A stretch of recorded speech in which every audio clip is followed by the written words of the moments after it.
The Jake Asman Show will begin shortly. Thanks to all these great Patreon members who help support the show. Get your super chats ready. Jake will be here in just a moment. If you love the New York Jets, this is the place to be.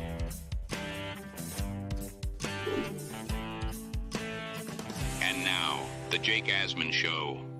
Davante Adams just said moments ago he will be out there on Sunday night against the Steelers. Plus, he wants to play beyond just this season with the New York Jets. We'll talk about Adams' comments, what Rodgers said, and a whole lot more with Jeff Parles, who joins us in his weekly spot. It's the Jake Asman Show. Let's hit it and get it started. Man, our Jets are primed for a historic season. Well! Here he is. Hey! He was having second thoughts, but hopefully we can put that behind us now. And yeah, we're back, man. We're back. We bleed Jet green each and every day. This is not the same old Jet.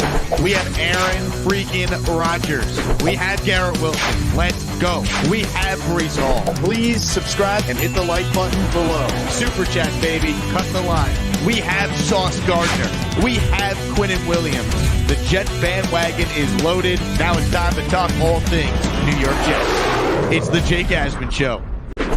Yes, indeed it is. Before we get started, a reminder to subscribe to the channel if you haven't done so already. Robbie Sabo joined us earlier today during the first show for more reaction to the Davante deal, what it means for the Jet offense, and, of course, the rumors of Mike Williams being shipped out of here and the latest on Haason Reddick. Also, Sunday Night Football, Davante will be there in Pittsburgh. We'll be watching it in Midtown Manhattan. The next Asmaniac watch party is this Sunday night. The Met game will be on a bunch of TVs as well. So watch Game 6 of the NLCS, if necessary. I believe it will be. And Jets Steelers at 8:20 p.m. Eastern time on NBC. Come join us, RSVP, if you're coming out. The link to do so is in the description for the video. Joining us right now is the great Jeff Parles. Jeff, I spoke to you Monday. Then the Jets lost. Then we woke up Tuesday, a.k.a. yesterday, and Davante Adams is now a Jet. It is always something with this football team we root for. Yeah. I really beaten down from Monday still, Jake, because that was, forget the fact that was a winnable game. It was a game where if you just eliminate stupid mistakes, if your field goal kicker makes a damn kick, you probably win the game. Just a game that really just took the wind out of my sails. And look, we can get into the Davante thing. I don't know. I don't know how much it helps, but I don't know if this is too late at this point. And you're going into a game that, look, you're playing this is an elite defense you're playing this weekend by every stretch of the imagination. They have the best pass rush in the NFL through the first 6 weeks. They have a good enough secondary with arguably the best safety in the NFL in Fitzpatrick. They have good enough linebackers, but they kind of have the Jets things going for them. Their offense is stuck in the mud as well, even though the records are reversed for these teams. And we'll get into it. The Jets might get an amazing break if Mike Tomlin makes an error that is very much rumored to potentially happen on Sunday for Pittsburgh. That would be at quarterback, right? Russell Wilson took 100%. first team reps in practice today. 100%. And I don't get it, Jeff. Like, honestly, Justin Fields, I'm not saying he's great, but what he does well is a weakness of this Jets defense, which is run and run and run some more. So if you're the Steelers and you're 4-2 and you might say, well, Russell Wilson's a better thrower of the football. He's a better, pure quarterback. Okay, fine. But I used the example last year. Tommy DeVito can't hold Tyrod Taylor's jock as far as the ability to play the quarterback spot. But when DeVito went in there and they won 3 in a row, he stuck with him until the magic wore off, and then he went back to Tyrod. To make the change now, I would be, thanking Mike Tomlin if he made that decision. I think that's a good thing for the Jets if he ultimately swaps Fields for Russell Wilson. Jake, I'm in everyone who watches knows I'm in Vegas, and they know I have the betting slant. This game opened on Sunday night sight unseen for the Jets, Pittsburgh 1.5. The Jets lost. I know they traded for Davante Adams, but wide receivers don't move the number at all, Jake. They just don't. Now, maybe only 2 or 3 guys at this point even move it a half a point. Justin Jefferson and maybe even Tyreek Hill, not in this version of Miami, but Tyreek, if he were out when Tua was there. And the line has moved the Jets 1.5 point favorite on the rumors of Russell Wilson getting the start. So the bettors are telling you that they like Justin Fields. Now, I don't know if I agree with it being a 3-point move from going to Fields, from Fields to Russell Wilson, but the bettors are telling you they like Justin Fields a lot better than Russell Wilson. And I've watched a lot more of the Steelers than I expected to this year, because a lot of my peeps at my day job at the South Point on Sports by the Book, a lot of my peeps are Pittsburgh guys. There are a lot of Pittsburgh guys. So I have to be up on the Pittsburgh thing to be able to give them crap all the time about their team, even though I can't really say much because of what the Jets have done through 6 games.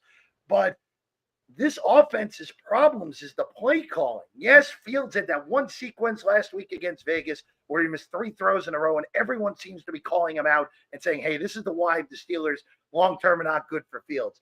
You watch the Pittsburgh offense. When Fields is asked to make quick decisions, he's done a good job at it. The problem has been when the play extends, and this is going to be the key for the Jets. And the Jets, look, even with no DJ Reed potentially on Sunday, even likely without Michael Carter again, I still trust the Jets secondary because there just isn't that much in the receiving core for Pittsburgh.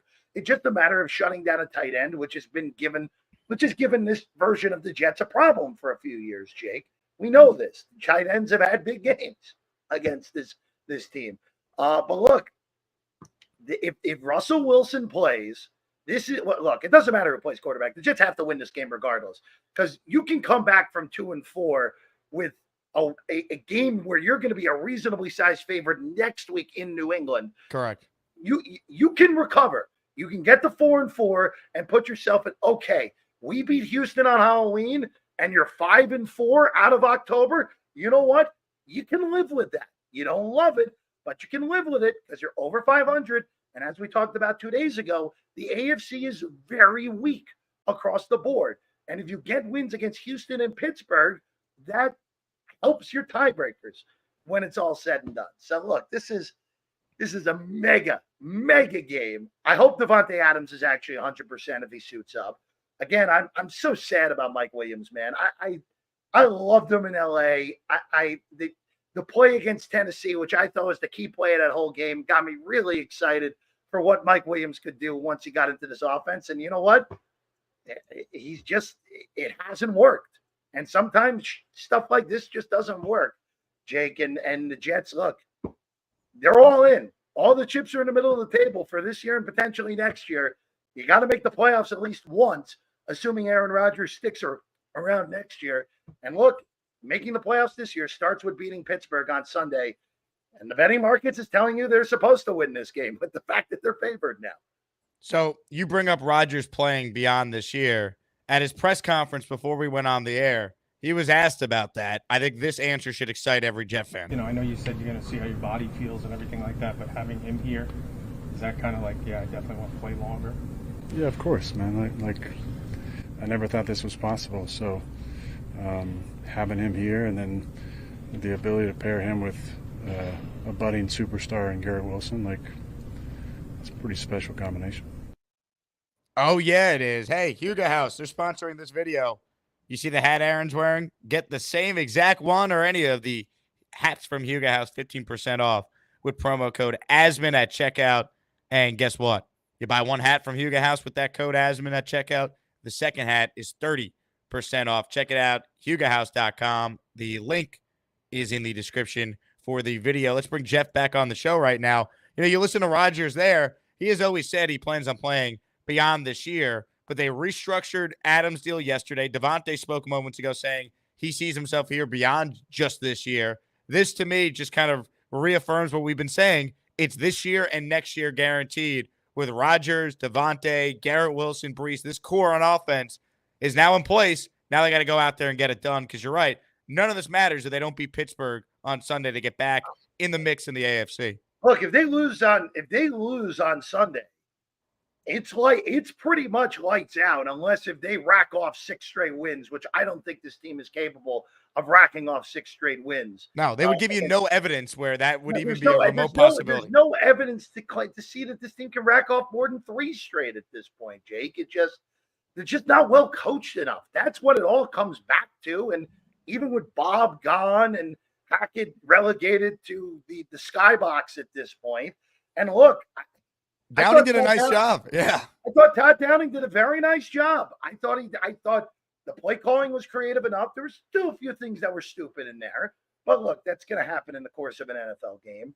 The biggest concern with the coach, with everything, is of course they're still completely undisciplined. We know this, and unfortunately, 1 week without Saleh is not going to change this. And you will hope as time goes along they get more and more disciplined. And their offensive line, and Aikman made this point multiple times on Monday night. The sum of the parts is not equaling up to what it's supposed to be. And that comes back to a mistake that the coaching staff made during the offseason that you and I both mentioned back in February. The fact that not Todd Downing, the fact that Keith Carter was allowed to stick around and be the offensive line coach this year has really hurt them. Look, maybe Tyron Smith is done. Maybe that's the case. And if that's the case, that's unfortunate for Douglas, where his 2 big ticket items this offseason ended up not working. Well, arguably 3 if you count Williams in that mix. I'm counting Reddick as the second one, since at this rate, I'm assuming Reddick's never going to play for this. How about the great Lecky Fotu, Jeff? Oh boy, Jake, there you go. But look, I'll just say this, man. We are very much trained to get through bad games, Jake. We very much trained to get through bad stretches as fans of this team long term. Monday really took a lot out of me, man, because I thought they outplayed them for the most part. I thought the officiating was ghastly both ways. I think both teams caught breaks from the officials in that game. But Buffalo did a better job of taking advantage of those, because the Buffalo hit field goals. The Jets didn't. Look, and this is another thing. I'm stunned Zerline. I love Greg Zerline, but it's time, man. He's indirectly or directly cost him 2 games this year already, because if he makes the kick against Denver, we said this the week of Minnesota. If he makes the kick against Denver and they win 12-10, it's like, all right, they got lucky, but you know what? They're on a 3-game winning streak going against a good team coming up, and the vibes are completely different. Look, I'm not sure if the one kicker with this also is if Zerline makes the 2 kicks and it's 26-20 and Buffalo is 4th down and 4 or whatever it was, they're going for it on 4th down and not kicking a field goal down 6 with 5 minutes to go in the 4th quarter. So who knows what happens? Maybe Buffalo wins 27-26. Maybe the Jets win 26-20. We don't know. There are a lot of things that could happen with that. I'm not sure that the Jets are stopping Buffalo on a 4th and goal in that scenario, honestly. But it's such a correctable thing. We just saw Green Bay do it. Green Bay went out. Narvison has been a menace this year. It hasn't cost them a game, fortunately for them. But they go out and cut Narvison and go sign McManus. You can't be losing games because of the kicker, especially like Jake. We're accustomed to stretches where the Jets get their ass kicked 3 straight games. When's the last time the Jets have had 3 straight 1-score losses? How about 3 losses by a combined 10 total points, Jeff? Like on one hand, it just doesn't happen. And when you're playing close games, and look, the Jets are going to play a lot of close games. It's just the way that the roster is constructed.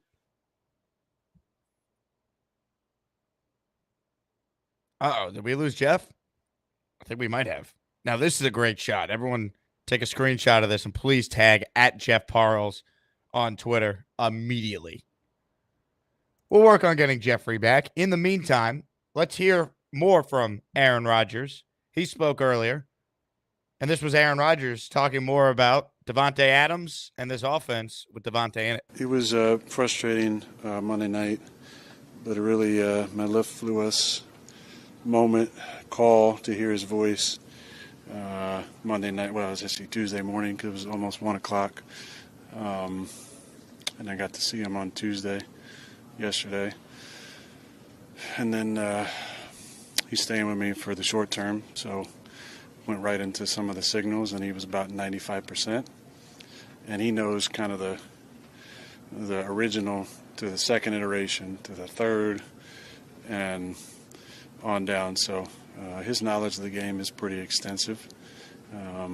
Obviously, looks like he's drinking the elixir from the fountain of youth. As I watched some of his clips, we went back and watched some old 2014 stuff when he was a rookie, and I lovingly call him Fat Tay because he was, over 220. Then he got real serious about his diet and his health and got down to under 210, and speed came back and became the dynamic player that he is today. So it's been a strange 24 hours, but really fun to see my friend. I mean, find someone that loves you as much as Aaron Rodgers loves Davante Adams. That smile, my God. I don't think we've ever seen Aaron Rodgers that happy. I got some breaking Jets news. Per the Jets injury report, which I have pulled up in front of me, Mike Williams did not practice today. It's listed as not injury-related, personal. So personal reasons, Mike Williams did not practice today. Here's the personal reasons. You can't list on the injury report on trade block. I don't think we see Mike Williams again, which is a shame because I think there's an argument to be made. Why not keep him? Why not keep him for depth purposes? What if Allen Lazard gets hurt? What if Garrett Wilson gets hurt? What if Davante gets hurt? I know it hasn't worked out the last couple of games with Mike Williams, but, Jeff brought it up earlier. The catch he made against the Titans was huge in week 2. I thought he played well against the Patriots in week 3. And since then, he's done nothing, but no one's really done anything besides Garrett. And, Breece had his breakout game. Lazard is good for being a possession receiver when he actually possesses the football and doesn't drop it. So I would argue you could keep Mike Williams. I don't know what you're going to get for him. But the fact that they're listing him on the injury report is, personal reasons, DNP. Yeah, that means he's on the trade block, and we'll see.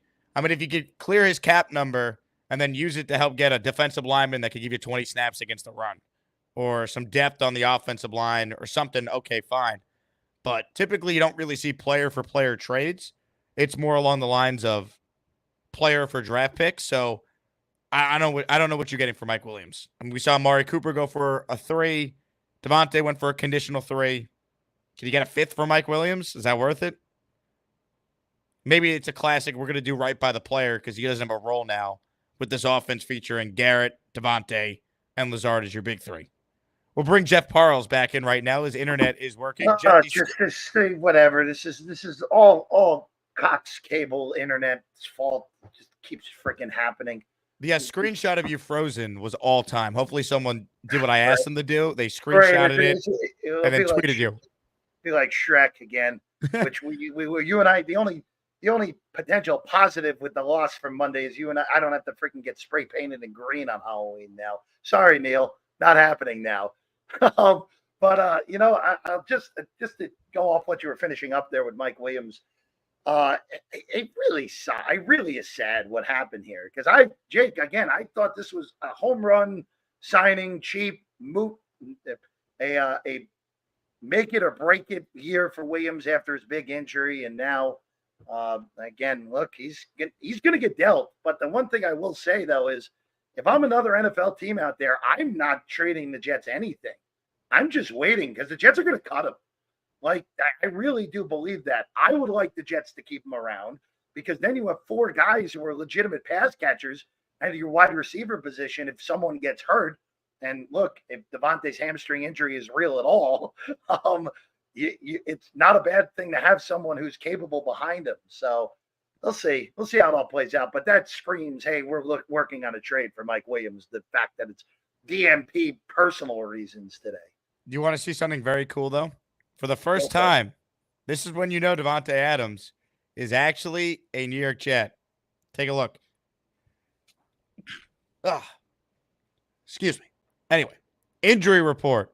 And look who's listed as a full participant. Mr. Adams, Davante. There it is from the Jets themselves. It's good. It's good. Looking at the Steelers report, if Nick Herbig does not play, that would be pretty significant, by the way. Weird to say that about a Herbig, right, Jake? Jet legend Nate Herbig played guard a couple of years ago, right? Nate Herbig, yes. Yeah, looking at this, by the way, I don't know how serious is the Najee Harris injury that he didn't practice today. He should be okay. But even though Najee's had a nice start to the year, Jaylen Warren is very capable. We know this already. Well, that's the guy because the Jets got to stop the run. Yeah, more than both of those. Both of those running backs. I know people like ragging on Najee. Najee's a totally reasonable NFL running back. He's just not elite. Which whatever, it is what it is. There's very little elite guys at the running back position in this league. By the way, one thing I will bring up real quick, I forgot to mention this earlier. It's very nice to see the Jet offensive line, for the most part, run block very well on Monday. We talked about this on Monday morning, Jake, that this was the correct defense to get the run blocking right against. And to the Jets offensive line credit, that is the one thing they did do well on Monday for the most part. But look, long term, even when picking up Adams, if the Jets are going to have success this year, Brees is going to have to start having more games like he did on Monday night. And he's also got to cut up field and score a touchdown on that one long run. The run that set up the first Zerline doink. I'm stunned he didn't score on that, honestly. I thought he was totally gone, and then like, oh, he actually got caught. But whatever, they have a touchdown on that drive. Tyron Smith doesn't freaking hold when the guy plays 4 yards past him already. Here's what I would like to do. I would like to talk specifically about Garrett Wilson in this offense and play you some sound from Jeff Obrick and Rodgers talking about that. But first, some super chats that I want to get caught up on here. Crazy idea that Dan Patrick mentioned. Do you think it's even possible to trade for Myles Garrett? I know this is insane, but imagine a couple first and second round picks for the next few years for him. I say leverage the future. I just don't see it. I 2-4. I don't know if you could do this. If this team was 4-0, F them picks, whatever. I don't think you could do it. They're teetering right now. Davante's the biggest move you're going to make, I think, at this point. The other move they can make, if you want a defensive end, we'll get into the Reddick stuff, Jeff. How about get him back in the building and give a boost to a pass rush that desperately needs it? I mean, that's the obvious one. Cleveland traded Amari Cooper yesterday also to Buffalo, which unfortunately I think that was an incredible move by the Bills to get a legitimate number one wide receiver for Josh Allen, which was clearly lacking on Monday night against the Jets. Yep. Cleveland's not trading Myles Garrett. It's just not happening. I know they're a mess. Deshaun Watson's legitimately the worst quarterback in the NFL from the last 10 years through the first 6 weeks of an NFL season. I don't see it. Cooper was such a tradable deal, though, also. Like, there was no money for Buffalo. There was no dead cap for Cleveland to trade him. I would imagine Garrett has a huge trade kicker in there if he were to get dealt. I don't know the basis of his contract, though. If you're watching live right now, hit that like button. We're talking with Jeff Parles in his weekly spot. Jeff, of course, longtime sports talk show host based in Vegas, where you can check out his Sports by the Book show throughout the week. Dana writes in, quick decisions. Coaches say just throw it here no matter what. He's in set to read a zone / cover one like NY. I'm not sure what this is in. Talk about Justin Fields. Justin, throw it here. Talk about Justin Fields. Yeah, look, I'm not saying Fields isn't flawed. Fields is absolutely a flawed quarterback. There's a reason Pittsburgh was able to trade a 5 for him in this offseason. But Justin Fields is able to do so much more than what Russell Wilson is able to do at this point. And I think from the Jets' perspective, if Russell Wilson is in the game instead of Justin Fields, you eliminate the run ability from the quarterback position like Fields does. And I don't know that Russ is that much of a better thrower than Fields at this point in his career. Again, I'm based in Vegas. If you're joining for the first time, my regular job on Sports by the Book is a football sports betting show. When the market moves 3 points on the news of a potential quarterback shift, the market's telling you that the previous quarterback is better than the potential quarterback playing in this game. That's all it's telling you there, guys. Here for the memes. Sup, fellas? I'm stoked right now. DA-17 makes our passing and running attack much more lethal. Brees will feast. Garrett will feast. Go Jets. Go Yanks. Go Yanks, baby. 2 wins away from the World Series. Look, Jeff. Jake, I will tell you real quick, baseball-wise. What did I tell you on Monday? I thought the Yankees would sweep. They're halfway into doing that. The only people who are more confident in the Yankees than maybe some of their fans is every Met fan telling us how easy the path is and how they're going to sweep and this and that. Look. you're the Yankees. Beningo yesterday's giving me a hard time. He's like, what a joke. Yeah, what a path, the Guardians. Yeah, I'm but like, guess what, though, Jake? It's playoff baseball. That doesn't And matter. Anything Look, they haven't been there. In playoff baseball. And credit to the Yankees so far through their first 6 games of the postseason. They've only screwed around once. So far. And that was the game they lost because Rodon burned himself out too early in the game. They're doing what they were supposed to do against the American League Central Invitational, the worst division in baseball. And I got 3 teams in the playoffs because the Chicago White Sox were the biggest ass in the history of baseball. Yeah. Well, I'll tell you what. They don't ask how, they ask how many. And the Yankees need 6 more wins for a world title. Man. It doesn't matter how you get it done or who you could get it done against. You just got to get it done. No, I mean, look, they haven't been up 2-0 in the LCS since 2009. I mean, I was thinking about this last night at the game. They have lost 5 LCS series in a row. 2010, 2012, 17, 19, and 22. So they're due. So let's go. Anyway, let me get this super chat in here from Phil, who writes in, expect to not see any incomplete passes for the rest of the season. Amen, Phil. Now, Jeff, I want to play you this from Aaron Rodgers here. Actually, sure. No, I already played it when you were gone. But this was Jeff Obrick talking specifically about Garrett Wilson and him being in the slot. I'm curious how you picture this offense looking now with Davante. This was Obrick talking about Garrett Wilson. Well, his movement is absolutely ridiculous. Like it doesn't make sense. The way that he can change direction, come out of breaks, the way that he can set you up. He's like an N1 basketball player in there. Like he's virtually an impossible cover, in my opinion, in one-on-one. You know, he's a problem. And now he's starting to get way more detail into everything that he's doing, learning the nuance of this game, and then his relationship with Aaron is going to a deeper level, just more time on task together. So it's really cool to see him growing and evolving as a football player. And as long as we see that, we're just going to see this guy just blossom into the superstar we know he can become. Rodgers called Garrett a budding superstar in the clip I played earlier. You look at this offense now, Garrett Wilson has been the most targeted receiver in the NFL. I personally think maybe some of the targets go down, but the efficiency goes up playing next to Davante. What's your take on Garrett's role in this offense with Adams now involved? Well, it finally looked like the two of them were on the same page on Monday, right? I mean, yep. And the play calling was good. They got him on some crossers. They got him in motion down and did a nice job. Again, I don't know long-term if Todd Downing is the answer at offensive coordinator, but when you're going from the worst play caller of the last 20 years to just a guy who understands how to play call in the NFL, you saw the difference. And look, 20 points was basically the least amount of points the Jets could have scored in that game, Jake.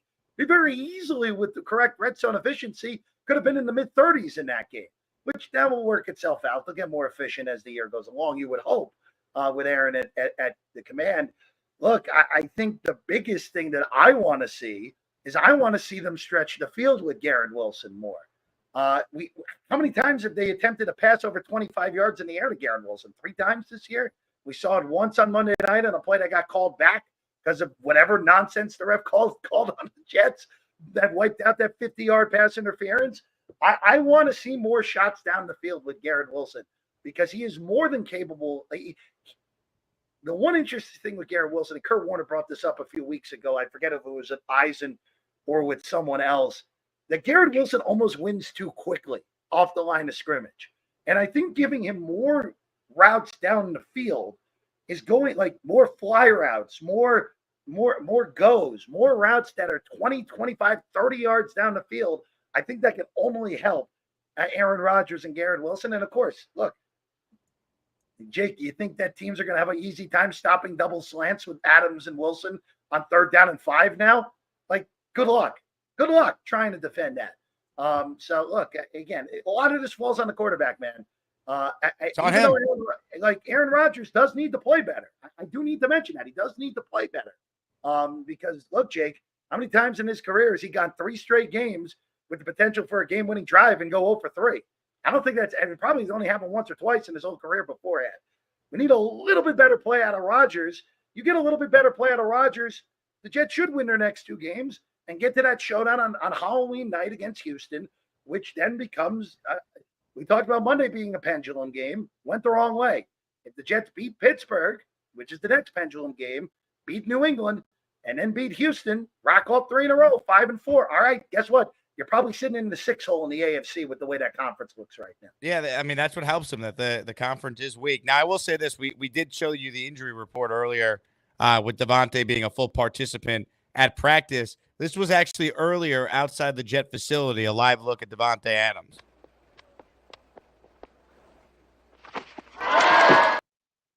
He's back, baby. The hamstring is healed.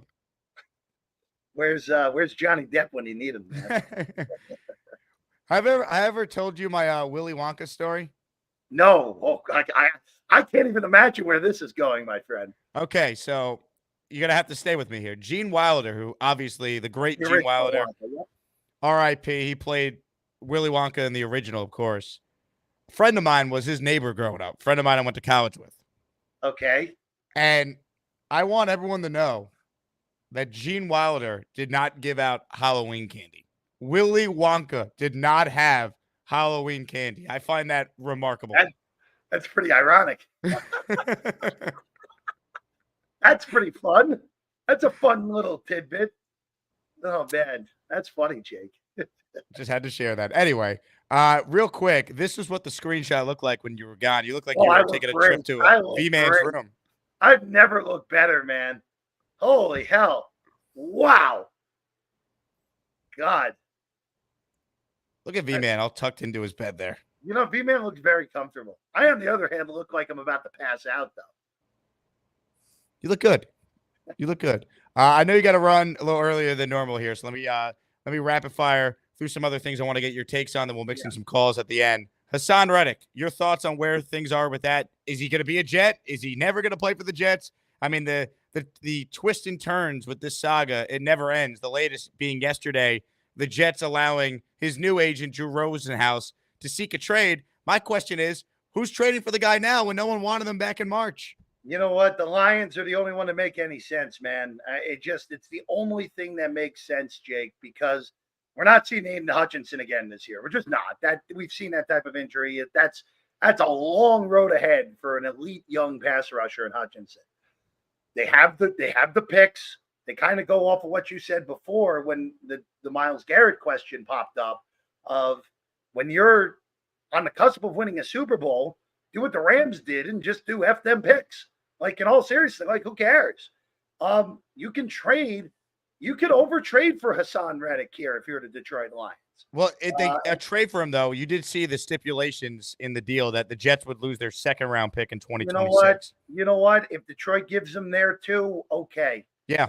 Well, that's what I'm saying. If you get a two back for Haason, then fine. You know what? You have to sit in the bed that you made, right, Jake, with this whole situation? And if Detroit's willing to give you a 2, all right, so you lose about 15, well, hopefully less than 15 slots, but you lose a few slots in the second round, potentially. That's all. So, look, it's the one that makes sense. I understand if you trade him to the NFC, it's a better pick. But you know what? Sometimes when you screw up, man, you just have to bite the bullet. And that's kind of what at this point for Douglas got to do. And if he can get a 2 out of Detroit for Reddick, which I think Detroit would be nuts to do that, but if you can get a 2 out of him, all right, go ahead. He's yours. He's your problem now. If you're tuned in live right now, click the like button, subscribe to the channel. I want to thank the audience again. You helped us reach over 39,000 subscribers early last week. Next stop, 40K. So if you're one of the 757 people watching live on YouTube right now and you're not subscribed, click that subscribe button. And, of course, Jet fans, come out and party with us, man. Davante's playing Sunday Night Football. We'll be watching a T-Squared Social. It's our next Asmaniac watch party. And, Jeff, just for you, Neil has promised to be there and give us plenty of the bushwhacker all throughout the night.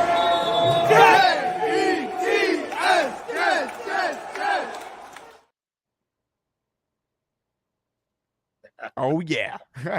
You know what? See, the problem was on Monday, Neil and the Lane Train didn't get on the field. That was the problem, Jake. I guess you're right. I do have one other thing, a video to play. This is from TMZ. I'm just going to play it because I don't know how you get this job. I think this, like the people that do this are just weirdos, creeps, whatever. Here's Robert Saleh leaving the Whole Foods in Madison, New Jersey earlier today. Hey, Coach. How you doing? How you feeling after everything this week? Well, we saw Coach Belichick and the Mannings kind of give some support for you yesterday. How did that feel? Do you feel like your Lebanese flag had anything to do with what happened? Can we see you on a sideline soon? God willing. All right, I like that. Have a good one, Coach. So if you heard that, when asked how he's doing, he said, living the dream. And then as he got into the car and they asked him about seeing him on a sideline soon, he said, God willing, brother. It didn't obviously address the question about the Lebanese flag, which had nothing to do with the firing, as I've gave my opinion on that. But anyway, Jeff, your thoughts on seeing Saleh in your home state, Madison, New Jersey? For the guy who filled them, go get a job. Go get a real job. Yeah. I'll say this with Saleh. Like, we gave him a lot of crap. He's not an NFL head coach. I think Robert Saleh is a good guy. Leave him alone, man. Leave him alone. Yeah, leave him alone. Like, let him. In all honesty, I'm kind of. If I were Robert Saleh, and he has a big family, as we know, Jake. Lots of sex. Yes. I got a ton of money. I'm going to once the hurricane season's over, I'm getting on a damn plane and I'm going to the Bahamas for 3 weeks. I think he did go on vacation already. Wasn't that what Jay Glazer said, that he was going on vacation with his family? I was going on a longer vacation. I would just say, I have all this money. I'm going to the Bahamas. I'm going to stay in Atlantis for 3 weeks. I got enough money to do that. And then once the NFL season is over, you know what? I think Bob is going to be back in San Francisco, honestly, with the way that defense has struggled so far this year. One of the few guys who's a bigger idiot than Saleh and Brandon Staley has run that defense into the ground with Nick Sorensen. Robert Saleh will be a defensive coordinator again somewhere. Yeah, look, he'll be a defensive coordinator in 5 minutes. And you know what? We know he's a damn good defensive coordinator. And with just some guys, you've mentioned it, I've mentioned it. Some guys are just great coordinators and they're not head coaches. And that's just okay. That's okay. There's nothing wrong with it. It just didn't work for Saleh. And again, I still think Woody was justified. I thought the timing was weird, but I had no problem with it. And now it's on Jeff Ulbrich and company to win a bunch of games, win some damn games for once. He had 1 game audition so far. He's got 11 left to try and be the permanent coach. But guess what? Guess what, Jake? He better win 7 of those at least. Yeah. Got to win at least 7 of those. Do you think 9 wins get you a wild card in the watered down AFC? It gives you a chance. It gives you a chance because the biggest question mark for me, really the biggest question mark altogether now, actually is in the AFC North. What are the Cincinnati Bengals? That's the team that and look, it starts with beating Pittsburgh this week for the Jets.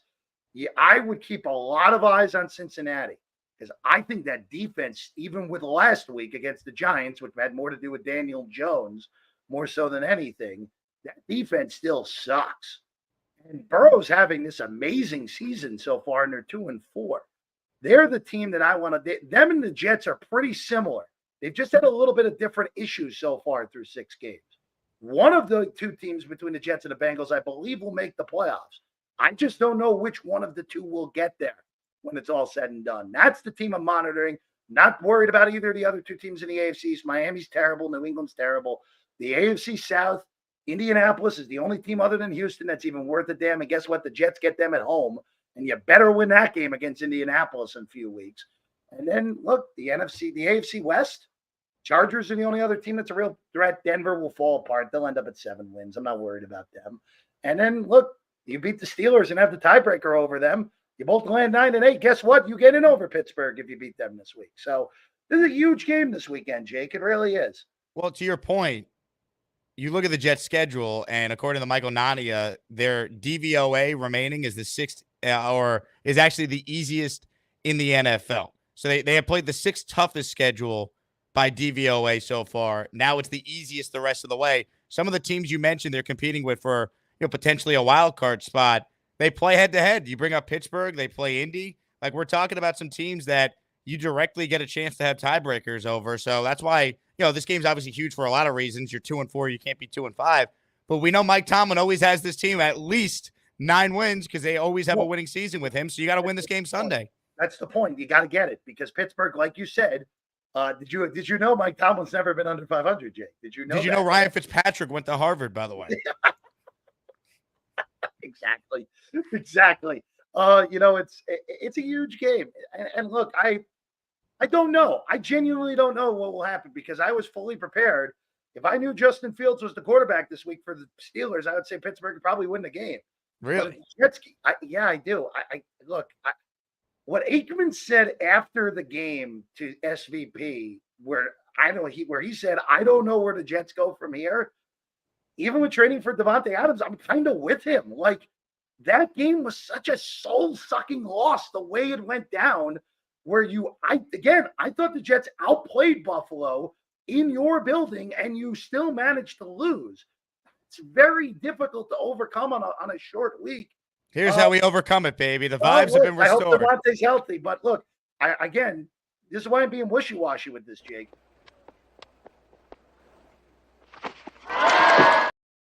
To finish my point. He's healthy, Jeff. Look. To finish my point. If Russell Wilson plays, the Jets have no excuse.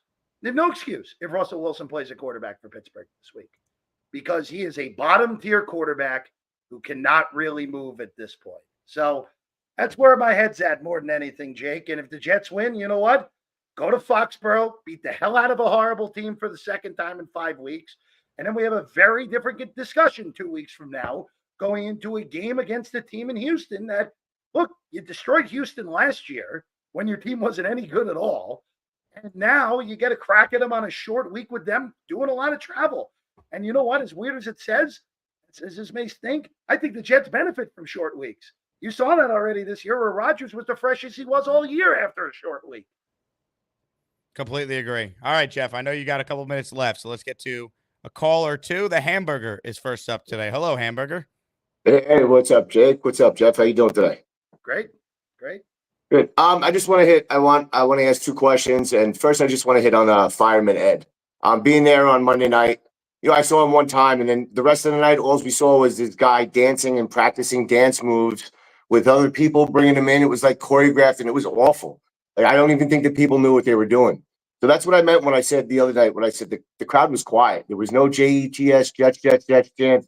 There was none of that. And I don't think it's right. I think the production team should put him back on. I think most of us fans want him there. Most of us fans want to cheer for that. We want the Jets chant. And we want it to be loud. Yeah, and Hamburger, he's getting a lot of heat for the video he put out, just explaining that he wasn't shown as much on the screen as he was. It's not just him. It's Scott and Jetman, the three guys that lead the chant. None of them were. Yeah. No. And so people are giving Ed a hard time. They obviously didn't watch the video. He's not demanding to be on the Jumbotron. He's just asking if anyone knows anyone with the Jets why they changed the in-game, presentation, because you're right. The crowd was not nearly as loud. I heard that from several people who were at the game, including my brother and uncle, as it should have been. And Ed does a great job. Those guys do a great job firing up the crowd. And when they're shown on screen, when the Jets are on defense, they lead the defensive chants in unison. That matters. Correct. I agree 100%. So now we saw last week with the holes in the defense. Do you think that Coach Brick's attention to the entire team now takes him a little focus off the defense to allow the game plan not to be as tight as he usually wants it? That's something that I thought about a lot today and yesterday. I think the attention to detail on the defense wasn't there this week, and I hope it shows up this week coming up. What do you think? I think it's a good question because that thought went through my head as well. But Jake, I will throw this out there. It's kind of similar to what happened when Saleh was still there too. They would be flat in the first half, and then they would adjust, and their defense would be awesome in the second half. I can't remember. I countless times against good opponents that happened when Saleh was still there. So, look, I think that also comes down to accountability from the defensive players themselves, actually being ready to play in a fashion that is needed. I mean, Buffalo did whatever the hell they wanted in the first half. The only thing that Buffalo screwed up in that first half was that kick that Bass sent all the way into the freaking Hudson River. Look, I hit my window. I was like, what? Yeah, I mean, it was so bad. It's such. I mean, Buck was like, oh, what Buck said that he saw worse kicks, better kicks on College Game Day. He was right. But look, the DNA of this team with Robert Saleh, the head coach, is still going to be around. It just is. And until they're able to really kick those trends of slow starts altogether, offense and defense, lack of discipline. Until they are able to kick that aside for good, they're just going to be this middling team with a whole bunch of talent, Jake. Completely agree. We got time for one more call, but first, you didn't tell me you were with Davante the other day. Oh, my God. You're going to get a lot of run out of that picture, my friend. I wish I knew how to Photoshop like Gator It's good. does. It's good. And also, too, my purple shirt in honor of Grimace is going to get a lot of play now because of it. Do you like your Mets tonight with Luis Severino on the bump? I do. Walker Buehler is a gas can at this point. It is a game the Mets got to get, because tomorrow, Yamamoto against Quintana, it probably is a slight advantage to the Dodgers, even though who knows what we'll get out of Yamamoto in his first road playoff start. But Mets have a gigantic pitching matchup tonight again with Sevy against Buehler. It's kind of amazing that the Mets have had like look at the guys the Mets are doing this with: Severino, Quintana, and Manaea. 3 journeyman guys who have never been better than a number 2 starter in their rotation before, and these guys have all been pretty damn good all year long. Craziness. Ladies and gentlemen, one final call for Jeff. Hi, everybody. This is Bob from Vermont. I am Bob, of course. Hi, Jeff. How you doing? Nice to see you. Michael said hello to Jeff and Jake. Good to see you, Bobby, and tell Michael hello for me as well. Okay, I'm so happy that they got Davante Adams. I wish they don't get rid of Michael Williams. We need him, like Jake said, because what happens if somebody gets hurt, right? You need backups, right, Jake? You said that. I agree. Yeah, I mean, we're both in agreement on that, Bobby. Yep. And I hope they start using my guy more often, Brendan Allen. Braylon Allen.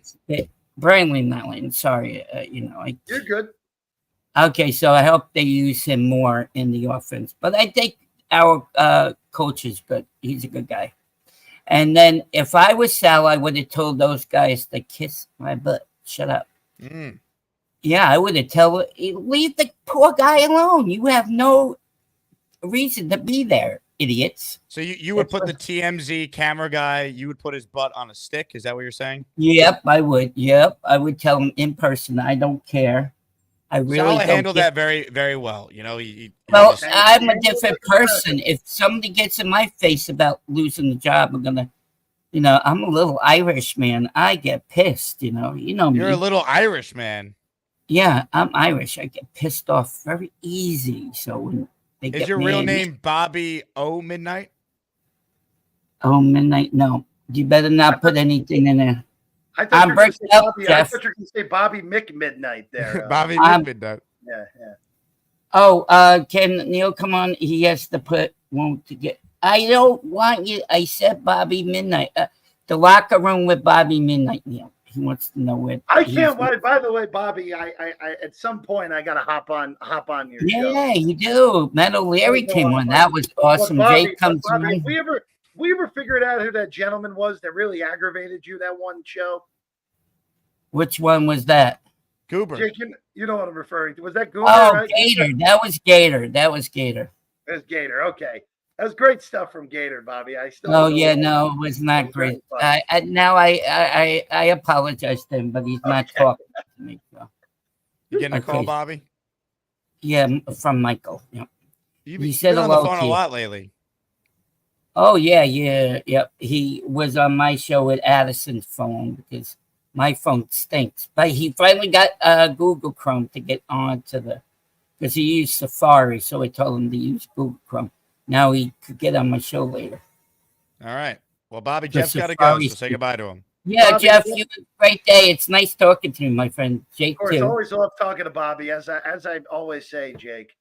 This gentleman on the right of your Yep. street always brings a smile to my face. So.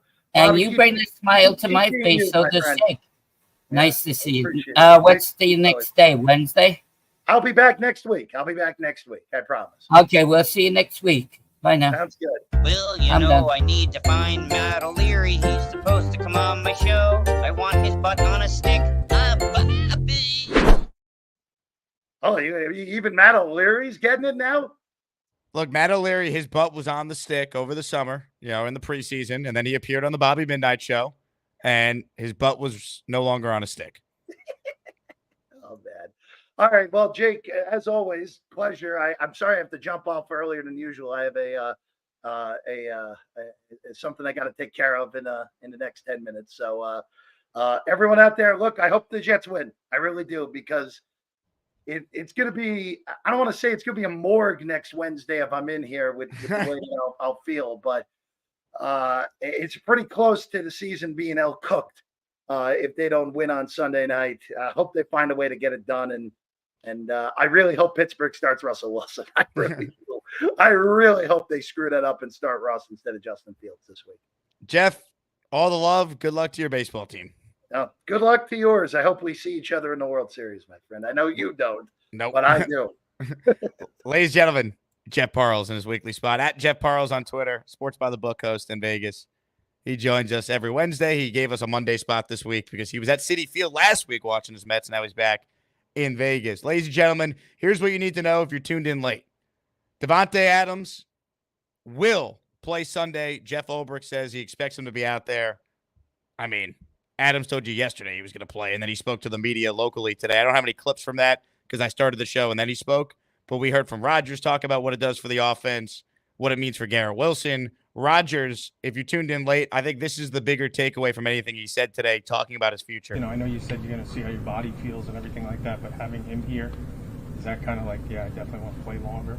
Yeah, of course, man. Like I never thought this was possible. So having him here, and then the ability to pair him with a budding superstar in Garrett Wilson, it's a pretty special combination.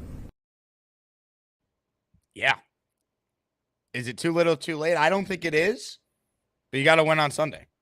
Your back is as far up against the wall as it possibly could be right now. Now you got to win. The other thing I wanted to address, and I promise we'll get to your calls. In the video of Saleh leaving Whole Foods, the TMZ guy says, oh, well, Belichick had your back on the Manning cast. No, he didn't. Belichick was just shitting on the Jets and Woody Johnson. He knows Robert Saleh wasn't a good head coach. He owned Robert Saleh. Please. I don't want to hear it from Belichick. Some super chats here. Then we get to your calls. Banks writes in, wide receiver Mike Williams mispracticed personal reasons. No, the reason is he's on the trade block and they're going to trade him. I don't think they should trade him. I don't. Now, if Joe Douglas is able to get something that could help this team this year, all right, I'll rethink it. I don't see that scenario, though. You could keep Mike Williams, and you never know when you might need him. I mean, I don't know. JJ writes in, never forget, Nick justified Saleh saying Clemens played really good. You're a Saleh truther. Now get bricked up because we're going on a run. Playoff bound. Who's Nick? Nick Faria? Nick Faria wasn't the guest today. It was Jeff Parles. JJ, you got to explain who Nick is that you're talking about. Purple Belt Mike in the house. With Reed and MC out, could we see Stiggers? I think he's active this week. Well, he's been active on special teams, but I think he's maybe going to play on defense a little bit. You'll see Eccles as the primary corner, opposite Sauce.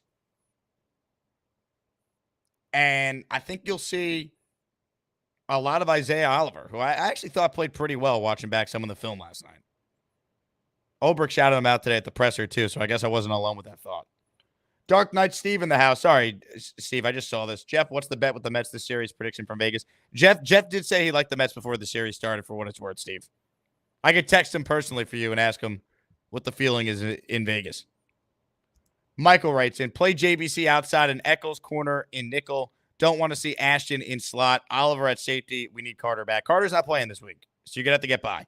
Now, here's the thing, right? Everyone's talking about Pittsburgh's ability to run the ball, and that's a problem for the Jets. I agree. You know what would be nice for the Jets? To get up and build a lead. And then make Russell Wilson, if it's him, have to beat you. Or even if it's Fields. Fields is a good athlete. He's not a great thrower of the football. He's inaccurate. There's going to be opportunities, man. And look, I hate to ask the defense, I demand you to force multiple turnovers. But they got to force a couple turnovers in this game. Help the offense. Give them a couple short fields. It's got to be a total team effort. I have no idea what we're getting from Zerline. So set this team up with some extra possessions. It is a total team effort where this team is at right now if they're going to win. I could totally see this game being 13-13 in the fourth quarter. Pittsburgh will muck it up. It will be ugly. And the Jets are going to have to make a couple critical plays down the stretch and win. Cincy Matt in the house. Good to hear from you, Cincy Matt. Talk about two teams underperforming, our team and your team. You could have all the weapons in the world, but if the O-line doesn't get fixed now, Watt's going to send Rodgers to the ER. That's a real concern, man. And it's not just Watt. Cam Hayward's a beast. Personal aside, Cam Hayward's one of the nicer athletes I've ever interviewed. Had him on my radio show years ago at the Super Bowl. I forget which one. Couldn't have been nicer. Biggest hands I've ever shaken. Cam Hayward. Mike D's nuts in the house. Time to start Sherwood. Well, I mean, if you look at the snap percentage from Sherwood in this game, he essentially did start over Mosley. I don't know if Mosley's 100% healthy. They clearly limited his reps. I think C.J. Mosley needs to play big in this game, though, if he could be out there. You know, he's a downhill linebacker on first and second down. You're going to need him against the run. You know, I'm looking at it right now. C.J. Mosley played how many snaps?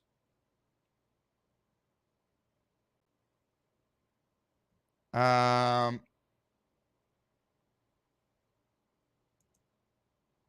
on. Here it is.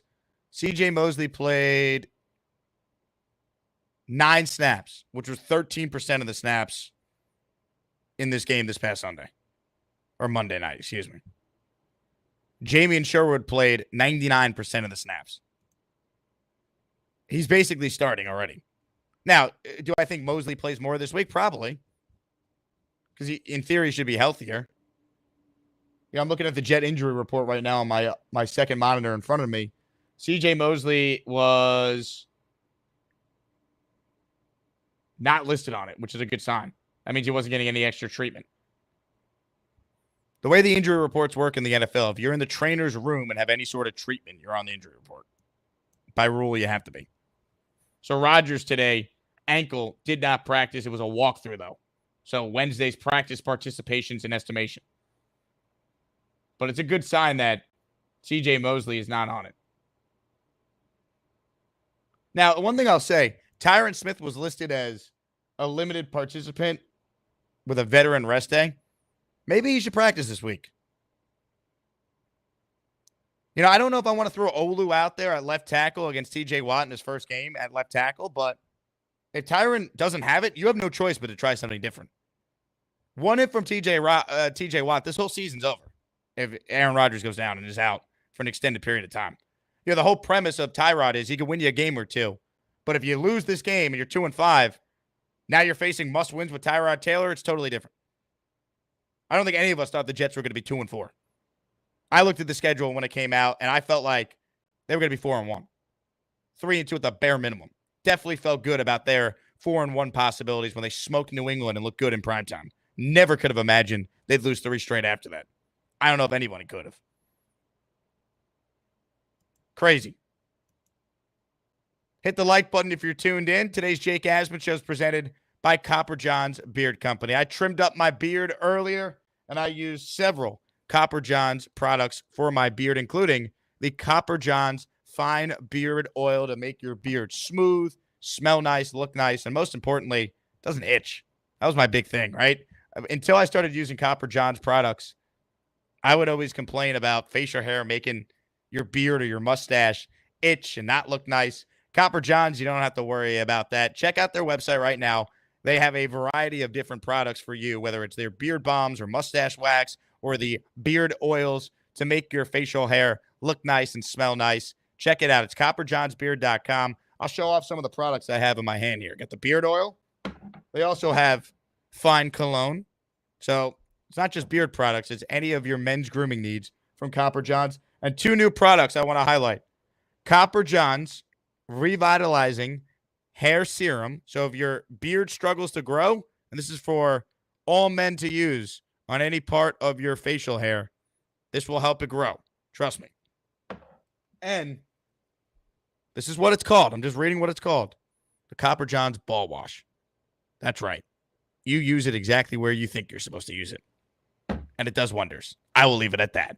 CopperJohnsBeard.com. Code Jake20 for 20% off. CopperJohnsBeard.com. Tyson, the founder of the company, he's an Asmaniac. He's a huge Jet fan. He's back with us for the month of October, so check it out. Support him, just like you guys always support me. All right, let's get to more of your calls. Now, ladies and gentlemen, Neil is up next on our show today. Hello, Neil. Jake, how are you? Neil, I will be doing a lot better after I see you going like this Sunday night during a Jet win. Let me tell you something. First off, I wanted to see that video. If it would have been so perfect if you had Davante Adams crawling up with the cane, coming down, and you as the donkey and Jeff as Shrek anointing him the new Jet player. That would have took the house down. I hate to say it. It would have been amazing. Lord Farquhar. I'll be Lord Farquhar if you want. I don't care. But anyway, Isaiah Oliver, I think, has played great. You know, I think he's played great. I'm not worried about the secondary, Jake. I'm really worried about the D-line. You know, I watched a really interesting podcast today. The guy that's the son of the Raider defensive end. What's his name? Chris Long. Chris Long Yeah. did a really nice podcast today that I caught. Quick side note, Chris Long might be the best analyst in NFL media right now. I'm going to tell you something, man. He was impressive. I walked away from there. I said, this guy really, really knows his stuff. And he made he was very positive on the Jets getting Davante. He said it's going to cause a problem on for a lot of teams. But he did say one thing that's a little discerning. Now, he said, look, Super Bowl teams have great quality in the trenches on the O-line and the D-line. And that's really, our D-line really worries me. I'm not as worried, honestly, about the O-line. You know, everybody's trashing the O-line. But player for player, we're going to be fine on the O-line. These guys are going to gel. Thank God, knock wood, we have some health on the O-line this year. AVT, these guys are going to get better every game as they play together. And certainly the play calling, and Long said this, he said that the play calling was significantly better. He went into this whole thing about percentage of snaps where we did play action and various things that got, Brees out to the outside. And he really went into depth about, the difference in the play calling and how it's going to help our running game. And, he really went into it, quite extensively. And I thought it was great. And it did make me nervous about the fact that, look, the Super Bowl teams have to have great lines on both sides. So I'm hoping, you mentioned the other day the Cleveland guy that we had. What was his name again? Quentin Jefferson. I'd love to get him back. Quentin Jefferson, maybe we could do something to get in there. We really need some beef on that defensive line. And we got to stop doing all these rotations and bringing in these guys that are just not. I mean, Tack McKinley and he looks like these guys get pushed around. Long made a mention of it. He said, I don't want to mention any players in particular, but he was talking about Quentin Williams. And that first drive Buffalo had, they were pushing us 5, 6, 7 yards off the ball, Jake. That's concerning. And, we're going to be facing a great running back there. The Pittsburgh running back, he may not be great, but he's hard to bring down. We have trouble with these guys that are hard to tackle. And this guy is going to be, they're going to run the crap out of the ball against us. Wouldn't we better be ready. Yeah. Wouldn't you? I mean, of course. We got to be ready for that, Jake. And I'm, but I do think our offensive line is going to perform. I really think the big test is going to be on defense. And like you said, we got to jump on them early, take the crowd out of the game. And if we could do that, we're going to be in good shape for this game. I mean, and I got laughed at the other day saying that I'd rather be the Jets than Pittsburgh. What I meant was our roster, okay, and our quarterbacks and our roster overall is better than Pittsburgh. I will say right now our roster's better. We're the better team going into this game, and Vegas is saying so. So I don't want to hear it. We are going to put it together. We got to do it this week. And this is, again, our backs are against the wall, and I think we're going to come out really, really in good shape after this game. And if we win this one, we're going to be on a roll here, and that's what I'm hoping for. So you gotta lean into the desperateness if you're the Jets. Like, it's Right. all or nothing. Ulbricht's now gonna have a second full game to go through it as a head coach. They'll make whatever internal adjustments, whether it's delegating some more responsibilities during the week to get ready, whatever the case may be. I do think, we talked about this a little earlier with Jeff. I do wonder if Ulbricht's going to continue to call the defensive plays, or if he's eventually going to delegate that responsibility to someone. The only other coach on the staff that has play calling experience on defense is Marquand Manuel. So, that's maybe something to watch, but I think it comes down to the offense. I think the Jet defense is not going to maybe be great, but I don't think they're going to be horrible. They'll give them a chance. This team's got to convert in the red zone on offense. And if they do that, they should win. They got more talent. Right. The key is if we, it's so important we hop on him early, because that'll take the running game out of it and put the ball into Russell Wilson's hands. And if he has to, we have to line up there and make him beat us. We can't make the running game beat us, because they're going to have, chances are, a much better success running the ball against us than passing the ball, because they don't have the big time receivers. And I think that'll help us. So I just wanted to make mention of that. Have a good weekend. Ladies and Good luck. gentlemen. Mets, I'm ready for the Mets, baby. Let's go. You're ready? I'm ready. Ladies and gentlemen. I'm having dinner with Peter tonight. Wow. You guys watching the Mets together? Yeah, I don't know. No, he's a Yankee fan. And JJ, I'm so happy, is turning very positive here. And I just want one villain in this chat from now on, and that's Mr. Allen, who, by the way, earlier said that I'm a comic. But yet again, he starts to copy all my takes. In that call, he copied every single one of my takes after he said that I was a comic routine. Have a good weekend, guys. Neil, talk to you soon. Jake, I've made all 13 of my points. Before you cut me off again, I'm going to throw myself out this goddamn window.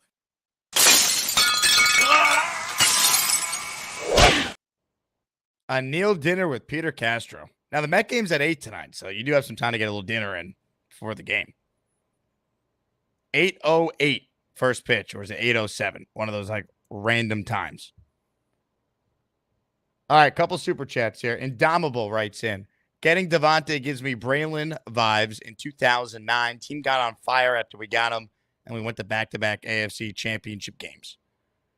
I got to look when they got Braylon Edwards. I'm pretty sure the Jets were 3-0 when they got him. Or they were 3-2. His first game, I remember, was against the Dolphins on a Monday night, and they lost that game, but he did score a touchdown. Someone check that for me, because it's hard to check while I'm on the air. What was the date in the Jet record when they acquired Braylon Edwards?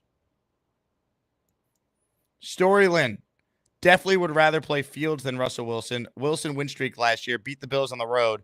Fields is suspect. No NFL accolades. I don't know about that, man.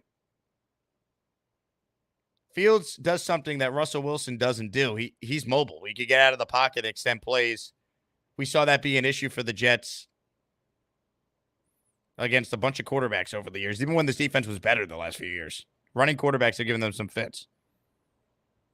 JJ says, I get Nick and Jeff confused. I meant to say Jeff. So your super chat was Jeff justified Saleh saying Clemens played really good. Jeff was very anti-Saleh for a while. I think you're confusing them, JJ. Nick was more of a pro-Saleh guy. Nick Faria.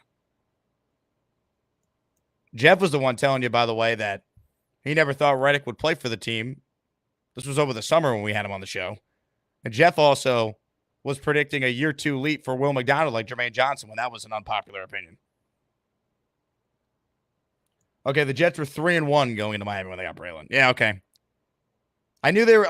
I knew they were either 3-0 or I knew it was like a different spot because they were better, and it was like that move. It's like we're going for it.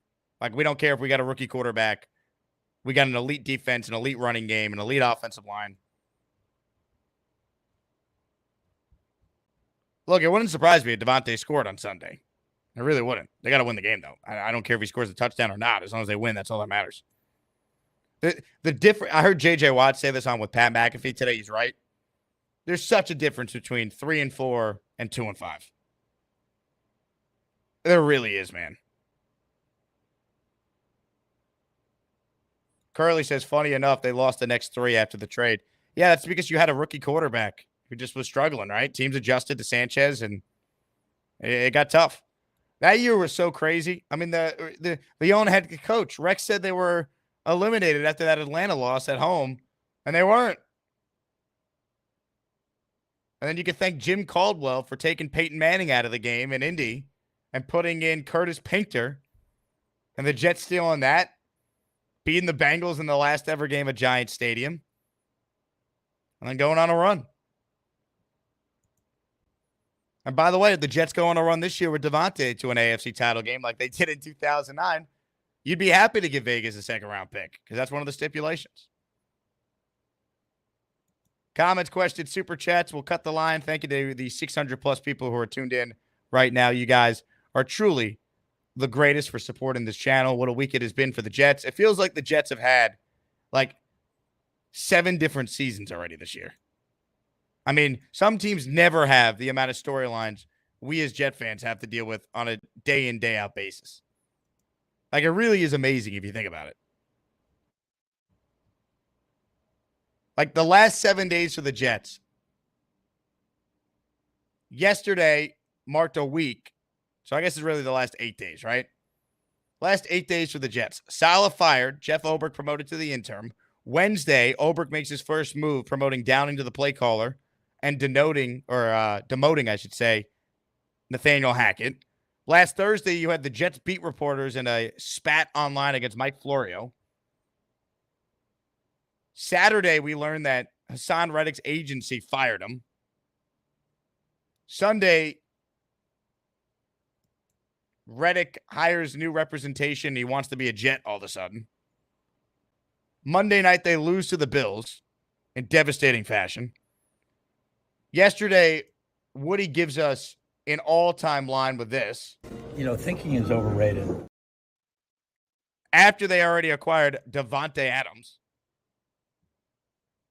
And today we're talking about, the Jets phasing out the Jet chant and fireman Ed at games. It's always something. Oh, and Mike Williams is not practicing due to personal reasons, a.k.a. on the trade block. What other franchise has all these storylines?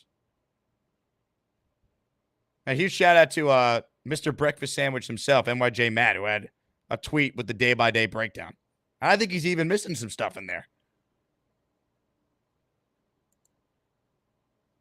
Crazy. More of your calls right now. Purple Belt Mike is on the line. Hey, Mike. Yo, what up? I forgot to mention the other day I saw JJ at the game, and that was pretty cool. I got the picture you sent. Yeah, we randomly were sitting like he was right behind me, and I forget someone I think said JJ or I recognized his voice, and I turned around. I was like, "Oh shit, JJ!" That's awesome. Good guy. He was cool. And the kid he was with, I forgot his name. He was cool. Zach too. Johnson, the broke college student who got to go to the Jet game. Yeah, he was cool too. But I had some time to reflect, and I'm back, baby. I'm back. We're gonna win this week. We are gonna win this week. Wow, you're back. Yeah, we're back. See, this team, man, it makes you like you just sink and then you come back up. Oh, they gotta finish the job though. They gotta win. Come on, man.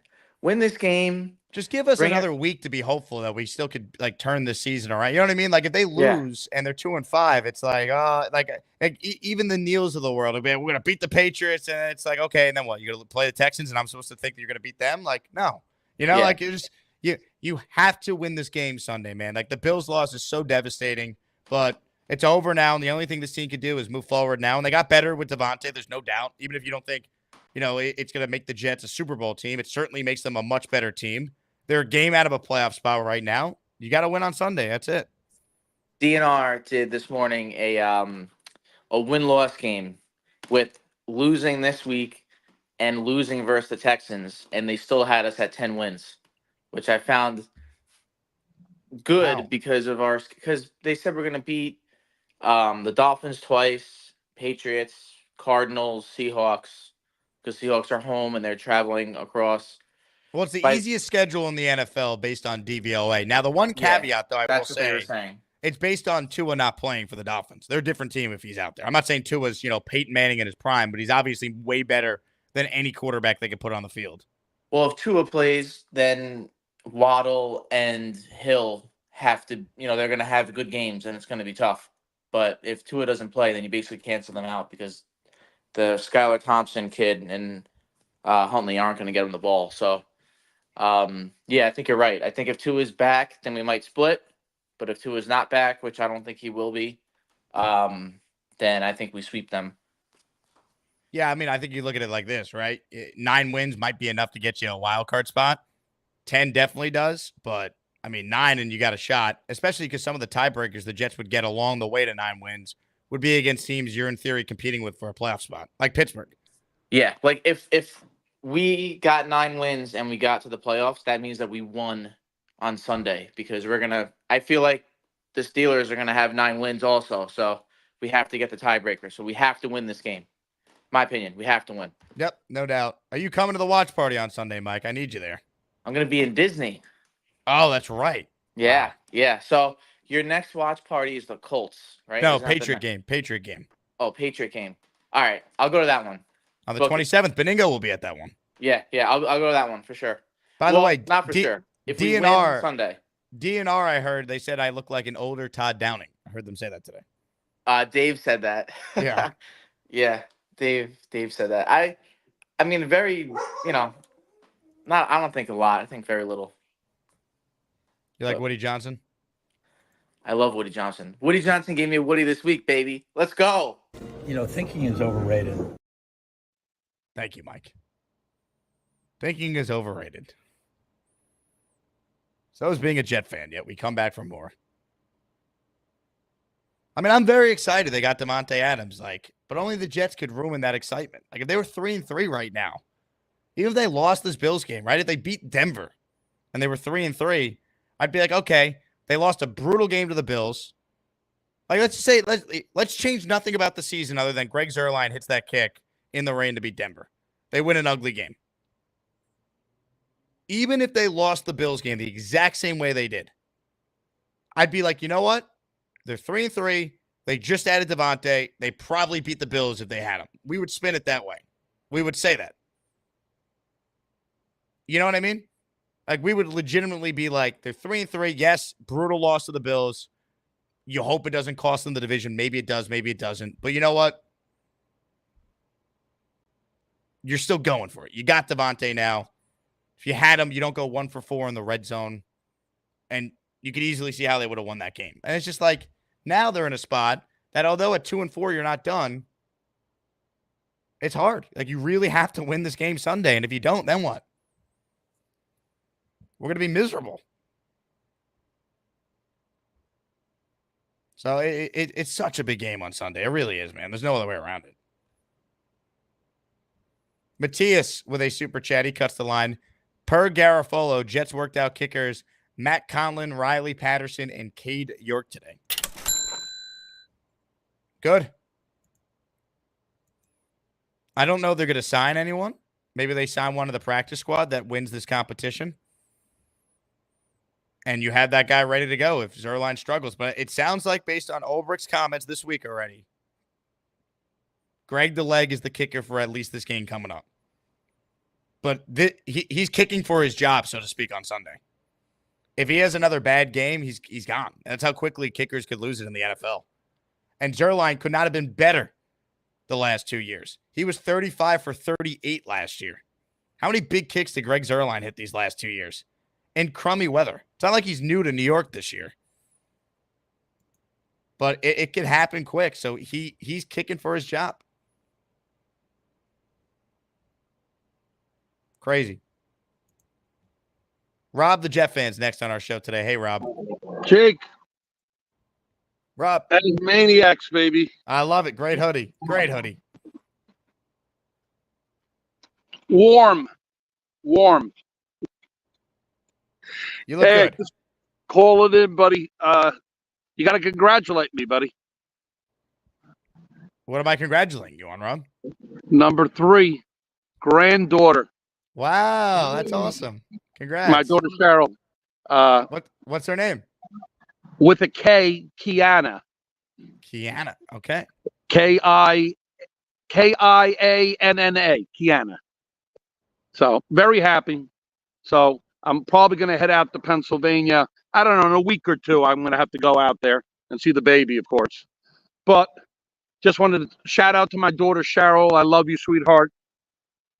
And shout out to the baby, of course. Love it. Yeah, thank you, man. It's great. Just calling. I didn't have a chance to say it the last time, but I was thoroughly impressed with Todd Downing. He did a great job. I mean, we cannot say enough. The play action and just the way they look, Jake.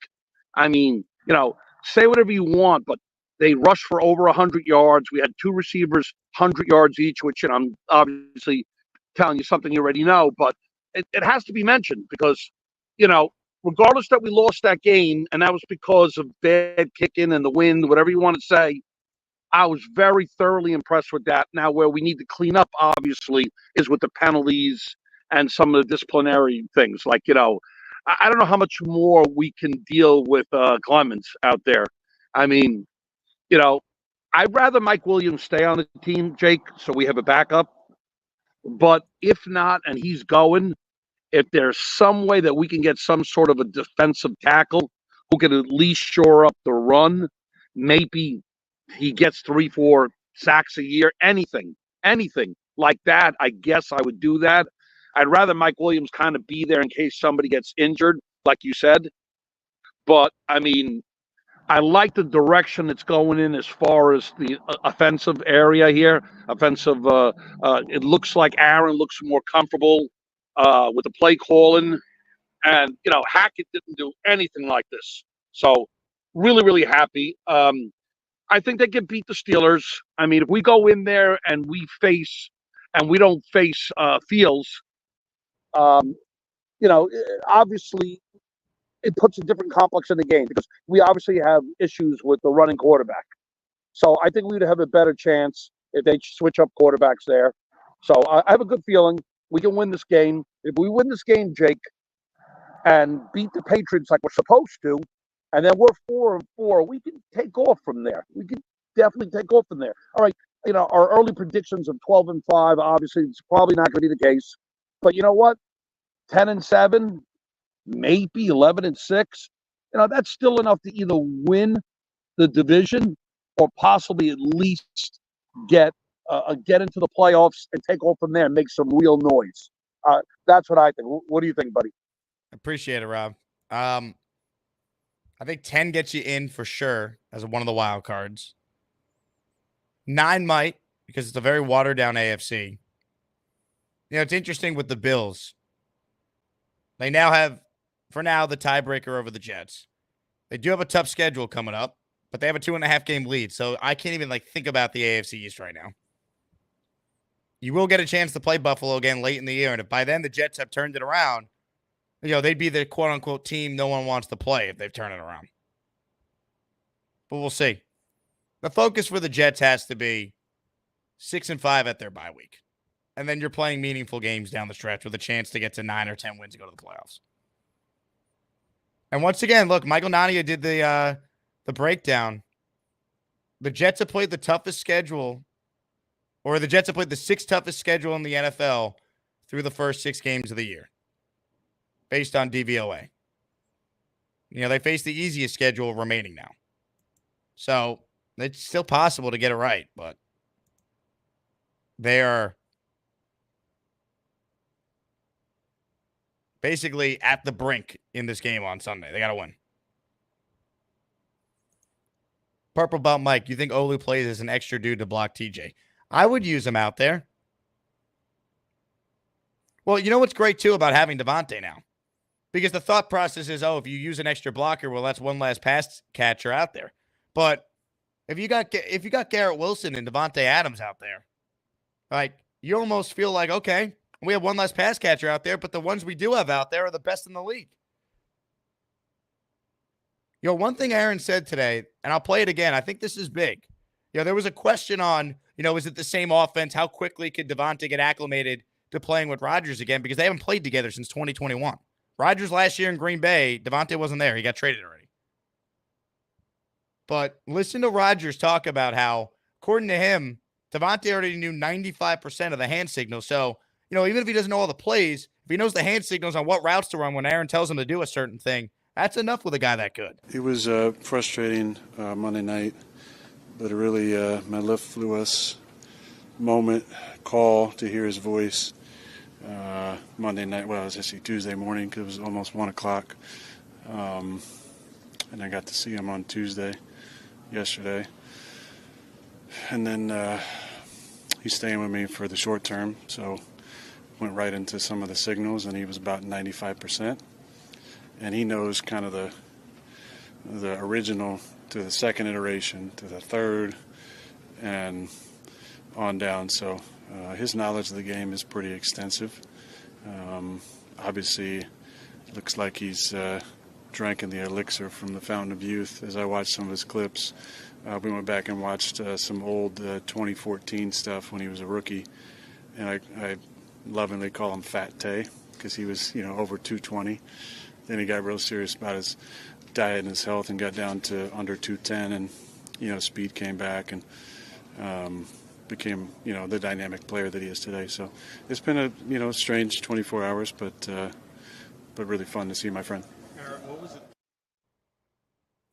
I mean, you talk about a guy who's giddy. Look at that smile on Aaron Rodgers. Goodness. You see it there. Quick reminder, this show's available in podcast form on either Apple or Spotify. So just search Jake Asman Show, and you can get the show you're watching live on YouTube right now in a podcast audio form for you. Matthew writes in, 10 wins doesn't promise a spot in the playoffs. 11 does most of the time.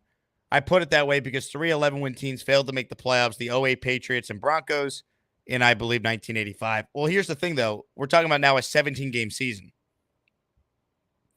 And we're talking about 7 playoff teams in each conference. So, the stats of the old don't really matter. I'll judge it based off the last 3 years we have of a 17-game season. 2 of the 3 years, there have been 9-win wildcard teams. Now, last year, you needed 10 to get in. I think it was last year. It was 10. But, so far, 2 of the first 3 years, we've seen 9-win teams make the playoffs as wildcard teams in the AFC. I'm specifically talking about. Wasn't Green Bay 9-8 last year after a 2-5 start?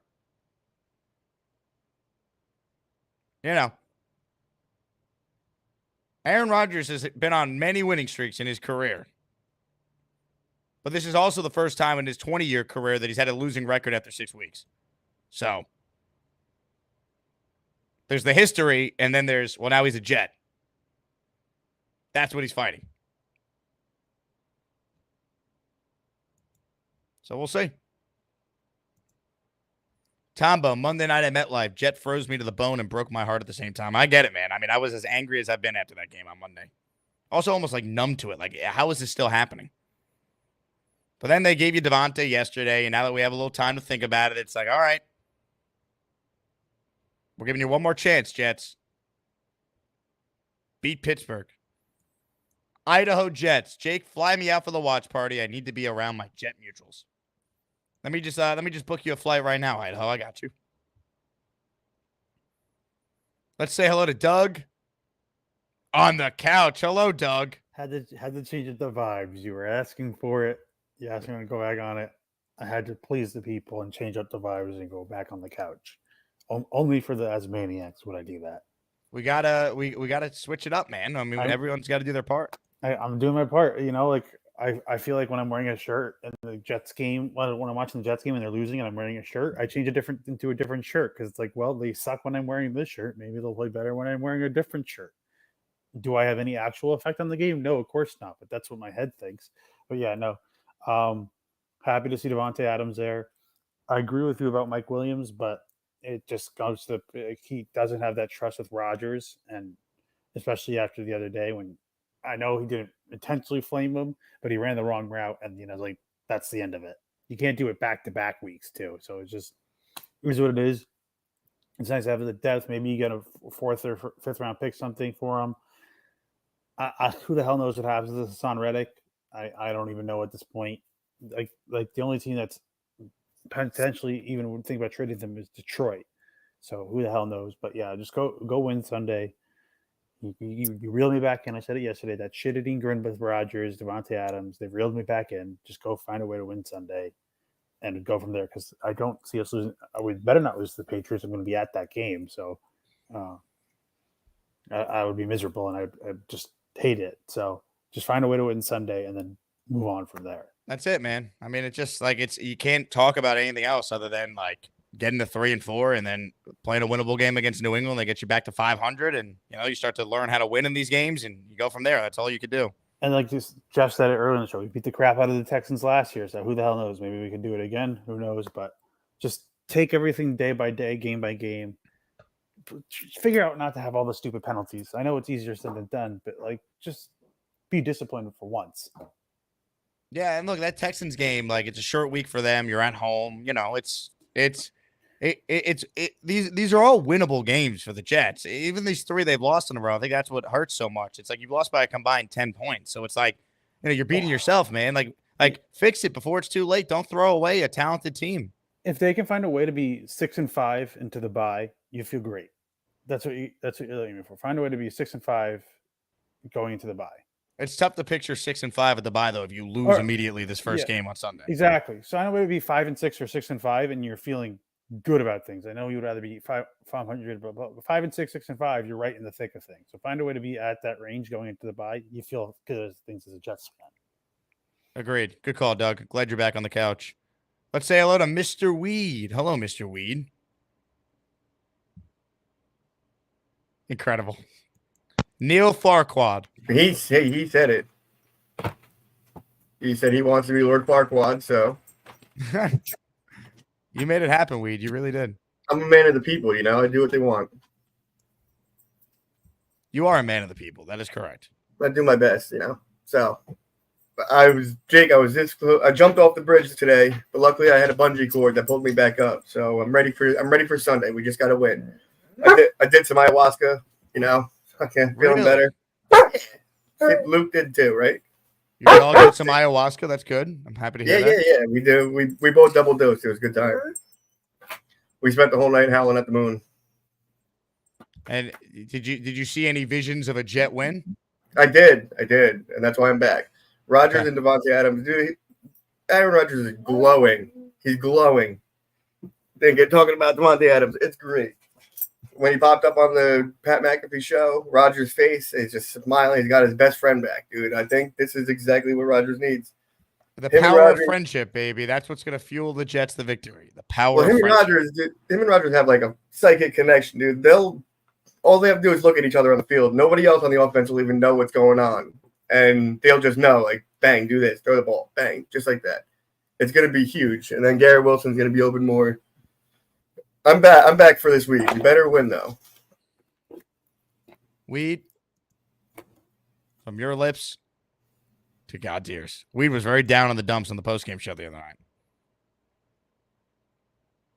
This fan base is so good at somehow finding a way to recover and be optimistic. And I get it. Part of it is they added, a Hall of Fame receiver yesterday. But, man, we rebound quick. Here's the Jets' schedule before the bye week. The Jets' bye this year is in Week 12. At Pittsburgh, at New England, home Houston, at Arizona, home Indy. I mean, you have to go 4-1, right? You go 4-1, you're 6-5 at the bye. I think that's right. Yeah. And then your post-bye week schedule, home Seattle, at Miami, at Jacksonville, home Los Angeles, at Buffalo, home Miami. Like, it's doable. It really is doable. Tua's health being a big part of, how we view those Dolphin games. But none of it matters if you lose Sunday. Then you're 2-5. I guess anyone expect the Jets to then win 4 in a row if they lose Sunday? What evidence would you have on that? Gary's next on the show today. Hey, Gary. What's up, Jake? Give me 1 second. Hang on. All right. Are the Mets going to win today, Jake? Are the Mets going to win?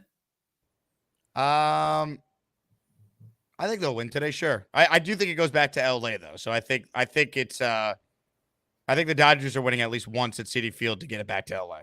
We got to get 2 here. We can't go back to LA needing both, right? Best, you need, win 1 or 2, right? We got to get, so that means we got to get 2 in New York. You got to, I don't care what 2 they are, but you got to win 2 of them. And like Severino's pitching today, so I'm kind of like, this isn't a must-win game, but like this is a big one. What about Texas? Texas going to beat Georgia? That game's in Austin, so you got to feel good about it, right? I feel good. I don't think like any of the. I kind of feel like college football is like baseball. Like there's no real dominant team. I thought Georgia was hands down the best team in the country, and they really haven't looked good.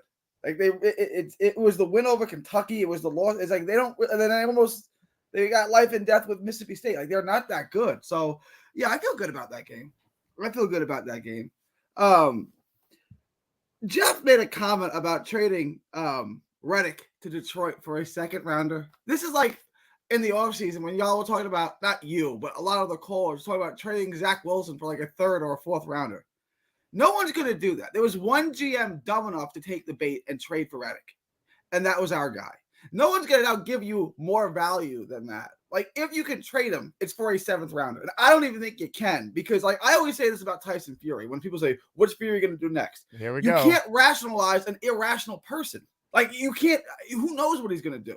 I mean, you'd have to be crazy to know what a crazy person is going to do. So for reasonable people to try to figure out what a crazy person is going to do just isn't going to work, right? Like, I don't know what he's going to do, but like, I also know I can't think like he does, because if I did, I'd be playing weeks ago.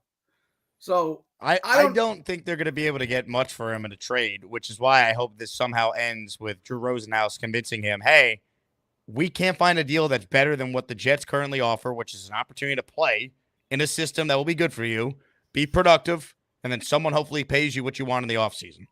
For years and years, Drew Rosenhaus was the biggest guy, was the top dog in the game. Is that still the case? Is he still like the? He's one of them. Yeah, I mean, look, he reps a ton of high profile clients. He loves doing media too. You know, he's always in front of the camera doing interviews.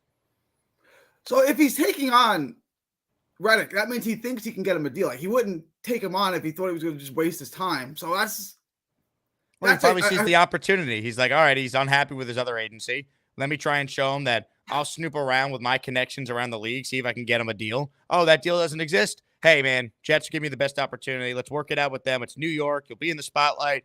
Someone's going to then pay you if you play well. The biggest concern I have now is it's the middle of October. Is he in shape? Because if he's not in shape, don't even bother. Like, it's too late in the season for this. If he's not in shape, if he's not in game shape, just don't, and just cut your losses. You know what I'm saying? Like, if he's 4 weeks out from playing because he's not in game shape, like, it's not worth it at this point. I don't think he'd be 4 weeks out from playing. I mean, he also can't be worse than some of the replacement level players they have on this defensive line right now.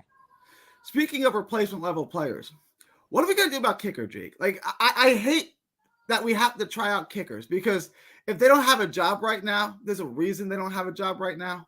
You know what I'm saying? And now you're going to put that guy. But then, Greg, you can't trust him anymore. Like, you said it. Like, kickers are so much like closers. There's a handful of good ones, and the rest of them give you a heart attack. But even the good ones, besides Mariano Rivera, are good today and awful next year. So it's like, I don't know what to do with these guys, right? Like, if you got a great kicker, great. If you don't have one of the top kickers, it sucks. Like, it really, really sucks. And like, the Jets are in this position where, look, they could have won these games in other ways, but kicking has directly, if they just kick better. And I'm not talking about kicking 60-yarders at the gun. I'm talking about making reasonable field goals from within 50. They got 2 more wins. We've lost 2 games on missed field goals in reality. Yeah, I mean, it's cost them 2 games. There's really not much you could do. Like, you can't blame Joe Douglas for Greg Zuerlein not being good. He's been amazing for 2 years in a row. I don't think anyone could have thought, even if let's say he wasn't 35 of 38 this year, I don't think you expect him to miss a 32-yarder, right? I don't think you expect him field goals. He's not missing 55-yarders. So it's a problem, man. I don't know what to tell you. I mean, they tried out some kickers today. I think they'll probably sign one to the practice squad. Would they really use a roster spot in game and have 2 active kickers? And like, if Zuerlein misses, it's like, oh, you're done. We're not losing this game. We're going to try the new guy. Like, I don't know. I don't know what you really could do. I don't think you can do that. I don't think you can use another roster spot on a kicker. That's why you kind of just have to go with what you have. And like now it's at the Well, point. I think Zerline's the kicker this week, Gary. I think he gets this game. He's kicking for his job, so to speak. This is such a big game, though. I know. Right? And It's you know scary. it's going to be low score where kicking could decide the game again. Right. Especially in Pittsburgh where it's grass field. I don't know what the weather's supposed to be like, but you know, as a Jet fan, I'm always scarred anytime a kicker is lining up for a kick there. You know? Our season ended there on hitting a crossbar back in 04 or whatever that was. Doug Bryan, yeah. Yeah. That's tough. Yeah, I think that's all I got. That's it. I think so. Any Jet players you want to compare to all-time great boxers today? Who can we compare Aaron Rodgers to? Well, I think he's a top 5 quarterback. So who are your top 5 boxers of all time? That's a great question. So the original Sugar Ray, Roberto Duran, Pernell Whitaker, but none of these guys really like. He's kind of different, right?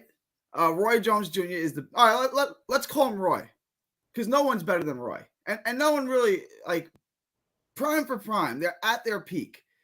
No one's better than Roy. Like Roy and Floyd were in their peak for many of the same years, and no one ever even bothered to ask, is Floyd as good as Roy? Of course he's not. So Rodgers at his peak is the best, right? Like no one at their peak is better than 2012 Rodgers. Is that fair? Okay. I get the analogy, I think. Let's all go with Roy. Where's Ali in your top 5 rankings? As far as, look, Ali was great, but he's not even the best heavyweight of all time. So he's like the best pound for making a list of pound for pound fighters is brutal, right? Because you're gonna compare a flyweight from the 70s to a heavyweight today. Like, you know what I'm saying?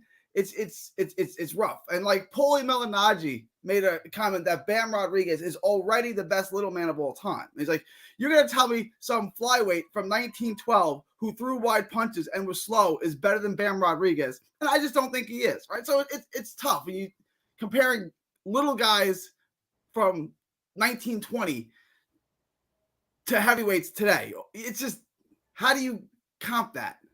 Where would you put Rocky Balboa all time? He got the wins. He beat Drago. He came back. He beat Apollo. He's got 3 wins. He's got L's, but we forget about your L's if you get wins. And that's what I always say about Duran and Ali. Like, they took L's, and it's okay. What about Jake LaMotta? As far as, I mean, obviously below Sugar Ray Robinson, because Sugar Ray Robinson beat him 5 times out of 6. So below. But great movie, though. Great movie. Gary, we accomplished a lot today. Thank you. I think so. Knockouts don't matter if you land enough jabs. You can give him. We'll have Gary sing the Rocky theme song next time. Scott wants to know about Clubber Lang. Yeah, where would you put Clubber Lang? Great question. Ladies and gentlemen, I got time for one last call. But first, a couple super chats. Kyle says, so Reddick is irrational and unpredictable, but JD is dumb because he traded for him. This in response to Gary, of course. The Kyle Clifton versus Gary rivalry is one of the more underrated ones on this show. I will say. Look, I do think Douglas deserves criticism for Reddick in regards to, okay, you didn't have Reddick. Why'd you get rid of JFM? Like, why couldn't we just keep JFM rather than basically salary dump him? I think that's fair criticism. But I won't criticize Douglas for Reddick being this silly with his holdout. His own agents dropped him. That tells you all you need to know. Idaho Jets. Worst part is Nick and Colin look smart. Like, yes and no. I mean, like, they moved the goalpost, though. Like, Nick Wright yesterday, like, he's talking about how Davante is not a needle mover anymore. He's 32 with a bad hamstring, which, I mean, really, Nick? You're going to use the hamstring injury as a reason why he's not any, like, stop it. We know his hamstring was not actually a real injury. And if it was a minor thing he could have played through, but they used it as a way to basically shut him down where they could work through this trade stuff. But I bring up Nick Wright because, Will Parkinson had the video yesterday of him like 2 weeks prior saying the Raiders screwed up the situation and someone's about to get a great receiver. So it's just like he's only now bad because he's a Jet. But the problem is, if you fade the Jets the last 15 years, you're going to look pretty good. Eventually, you're going to be right. But then the people that blame Rodgers for everything, it's like you're not watching the games, man. Or Colin Cowherd, when they fired Saleh, I guess his take, I got tagged in this was, they just fired their most competent coach. Actually, no, they just promoted their most competent coach, the interim head coach. If your takeaway watching the Jets the last 56 games is Robert Saleh was their most competent coach, I don't know what to tell you.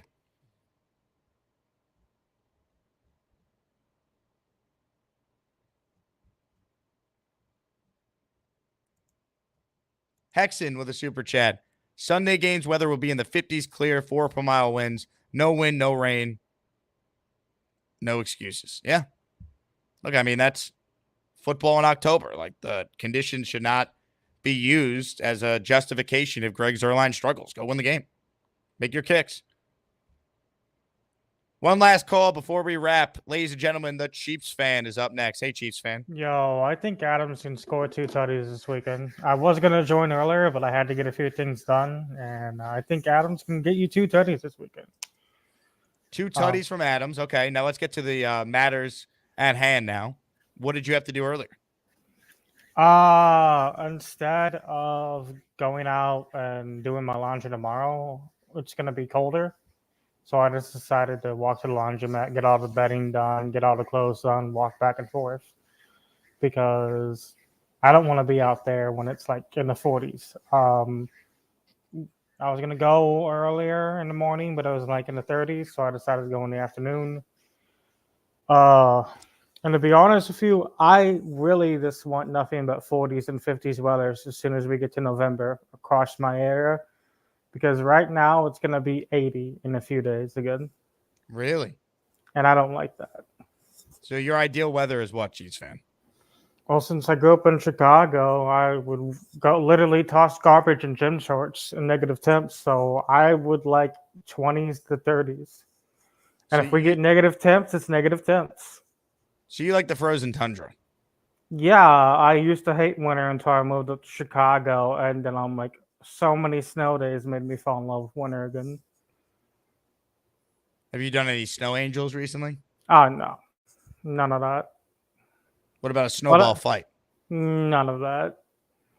Like, nah, I'm too old for that. But I'm just hoping you guys do good this weekend. And I'm hoping my Chiefs pick up MVS. The other thing I wanted to say is if we trade for Mike Williams and we face each other in the championship games, and Mike Williams cost us or you the championship, like, how would you feel? Like, he drops, I know you're going to feel good, but, like, if he costs you guys the game and you trade Mike Williams to us, how would you feel about JD? Would you want to fire him into the sun? Well, I don't know. I mean, just picturing the Jets in an AFC championship game right now is hard. So I'll worry about that scenario possibly playing out. If all I know is you got Adams. Anything's possible now. He makes them better. He doesn't fix all their issues, but anyone trying to act like he's not going to help this team, come on now. And at this point, like, you could trade for, like, do what the Lions did. They picked up someone for pennies on a dollar for defensive. They got a Steelers player. Took a Steelers player. Maybe you guys can get one. I'm hoping you guys do it. But it's like that meme that someone sent that you played on the stream, like, don't know what, I think it's from, I don't know what show it's from, but I know it's the 60s with the kids throwing cash out the window. Let's Reddick every single week. And at this point, if he doesn't want to play, no one's going to want to sign him to a long-term deal next year. Like, I agree. He's literally putting his own dagger into his heart. So, but I am hoping you guys win this weekend. Like, I have friends who are Steelers fans, but now that they see that Russell Wilson's their quarterback, they don't want it. I wouldn't want that either. Fields is a better quarterback. Russell Wilson is washed. And for those people who said Rodgers is washed this weekend, right here, because Rodgers has good football IQ. Like, all those people saying Rodgers was washed after this weekend, come on now. Like, his O-line is a piece of paper, a wet piece of paper. Really, one guy was. The O-line as a whole. Whoa, I mean, like, better. in certain situations, his O-line is like a soggy bread and wet piece of paper. In certain situations during that game. But at least you're not as bad as the Patriots O-line. Literally, all the paper soaked up the water. Basically, Drake May got annihilated in that game. A lot of soakage, yep. But like, I'm hoping you guys win. The main reason why is I just don't want the Bills to win that division again. I'm tired of everyone saying Josh Allen's gonna have an MVP season. He has no interceptions, this, and this. I just want Bills fans to come down to earth. And if it takes one of us beating them to go to the Super Bowl, that's good. Hell, I'll even take the Ravens knocking off the Bills at this point because I'm just tired of Buffalo fans. Yeah, me too, Chiefs fan. Me too. Before I let you go, like all they do is like, oh, Josh Allen, no interceptions. He's gonna win the MVP. I'm like, you realize there's better players who can win the MVP in the AFC. At this point, you never know. Lamar could win back-to-back. All it takes is him doing good. I don't want Josh Allen to have one because I don't want nothing good for the Bills and Cincy. They're all rivals. But like I said, if you guys beat us to get to the Super Bowl, congrats. But like, I'm hoping we three-peat. But I would love to see you guys have a Super Bowl with Adams and Rodgers because it could just shut everyone up. And thank you for beating the hell out of Cleveland. And one last thing before I go. These refs need to take their head out their asses because they ruined Monday night's game. Wow. They ruined it. They pretty much, put Patrick Mahomes' face all over the Bills players and then started throwing flags. A lot of laundry on that field, right? Yes. And it ruined the game. I know people who wanted to watch the game, who are not fans of any NFL teams, we got the game on in Discord for them. They're overseas, they're in different countries. I'm like, if this is what American football is, I'm not watching anymore. They ruined the spirits for people in South America where we had that group in there watching it. Like really? I had my friends set up some stuff. We set up a Discord call, brought a whole bunch of different people from different Discords, and like by the end of the night, it was just chaotic. So I just deleted the Discord because they were in there cursing and all that other stuff. I'm like, yo. I curse a lot, but holy cow, we can't be saying the C word like that. That's offensive. The one that begins with a C and ends with a T. The one Aussies use a lot, basically. I see. But yeah, and the thing is, if people ask me, why are you streaming NFL games in the Discord? I'm like, my friend and I decided to go half and half on Red Zone this season, and it's been the best experience we've had so far. Really? So you guys made a little deal together, split the cost? Yeah. I paid for it, and then he handed me the other half. Did he write a check? No, he just literally handed me cash. So this was like an off-the-record type of business deal. I mean, yeah, we did that last year where I would go to his place at Red Zone, and we done that the last 2 years since I've been down here. We're gonna do it one more year. He unfortunately is a Browns fan, so he now understands why I hate the Bills because he likes Cooper. And he doesn't even like Deshaun. He wants the backup in. Hey, before you go, what's the latest with your job? Any update? No. At this point, I have accumulated enough savings that'll last me a few months. But I'm going to try to get something done by the end of this month.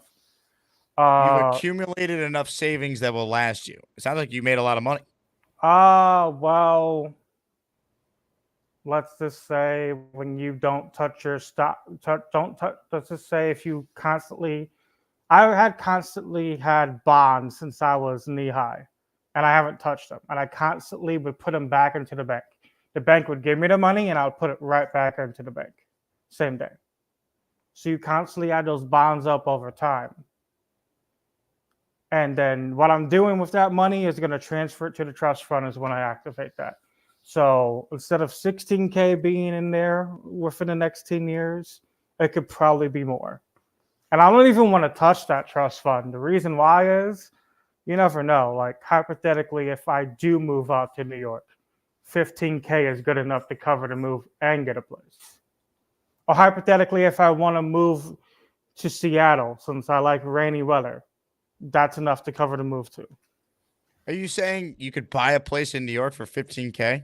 I'm saying that 15K would be a good enough move and good enough to start paying. You could literally be like, okay, move is $3,000. What's the rest of the money? Put $2,000 aside. Give the rest to your landlord. Pay off rent in advance. I like it. That's what my friends told me. If you move to Seattle or New York or Chicago, pay it off in advance so you don't have to worry about it. That's what my friend does. He's a manager at one of the grocery stores down here. When he got his bonus last year, since he lives on his own, he literally went to the power company. He'd be like, how much is this Christmas bonus going to last me? Paid off 3 months worth of power bill. Smart man. Smart man. I mean, even the bus drivers down here like get bonuses of $3,500 if they're with the company. Like, I would have had a $1,500 bonus if I stayed with Denny's. Well, hold on a second. Snowball is offering up his basement for $1,500 a month. I might. The reason why I haven't moved to New York yet is the Chicago move is slowly going through. There's only one issue.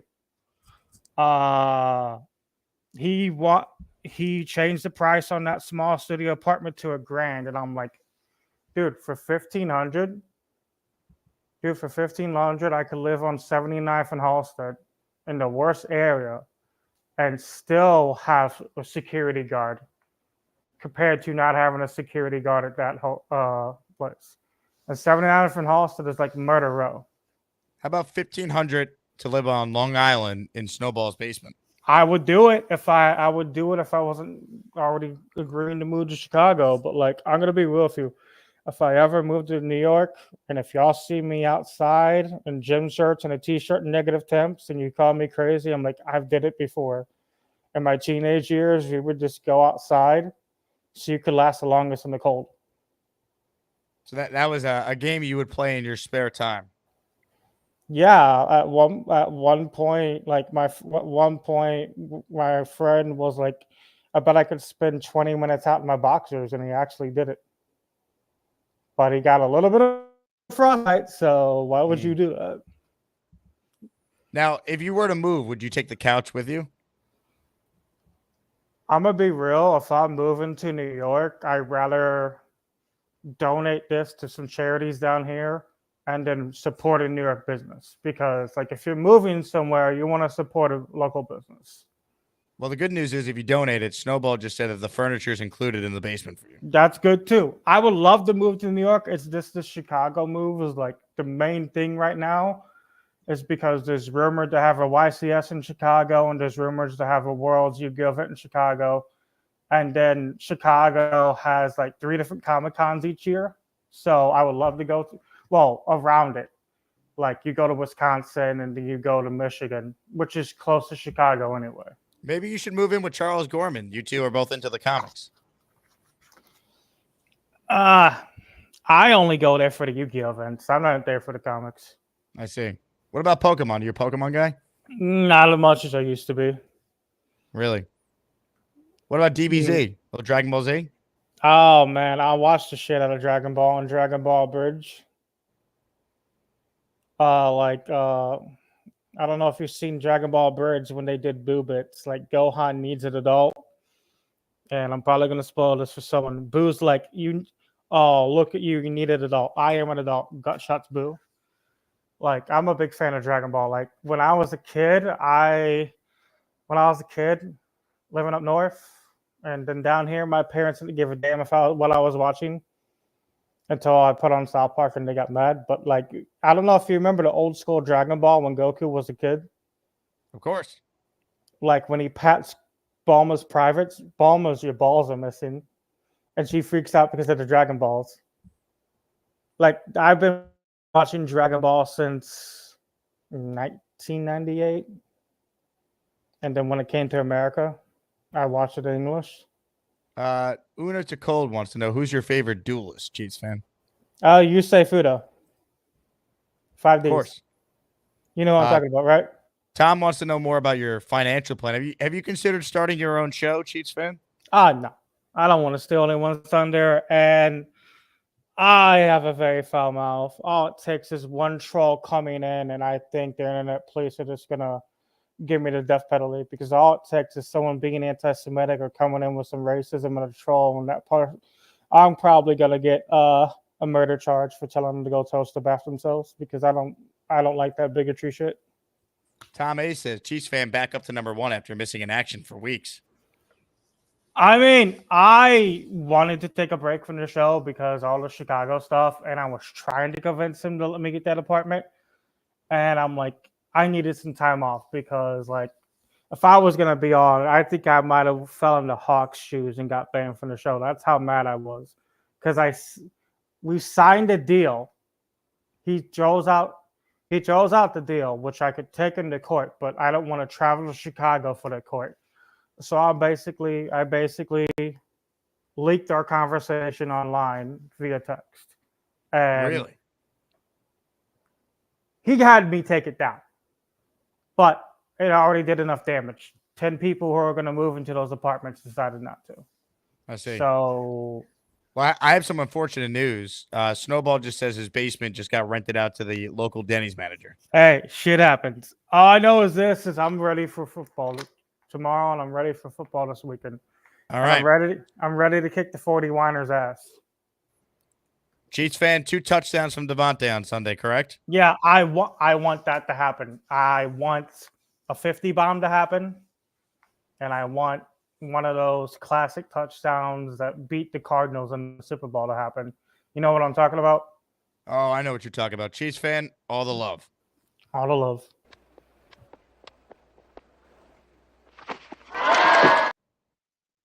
Ladies and gentlemen, the great Chiefs fan. What a way to end the show. Hit that like button. Use the Chiefs fan emoji. We didn't have any channel members this show. That's a shame. We'll get back after it tomorrow. Real quick, join the Patreon. Davante Adams is now a Jet.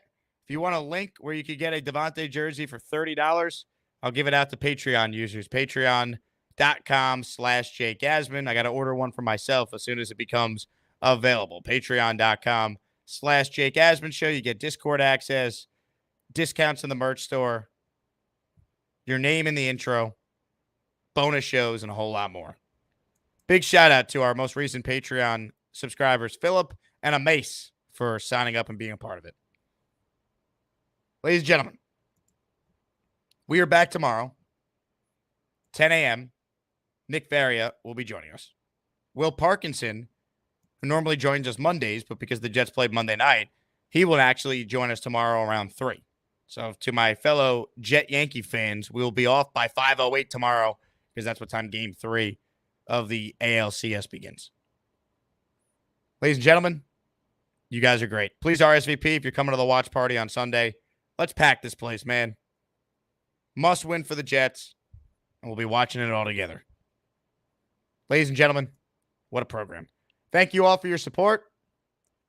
JETS, Jets, Jets, Jets. And as we try and manifest the good vibes on the way out, here's a live look of my reaction and the Asmaniacs' reaction to the last time we did a watch party for a Jet road game, when the Jets went down to Nashville and won, and this was the final play. Have a good night, everybody. Good luck to all the Met fans out there.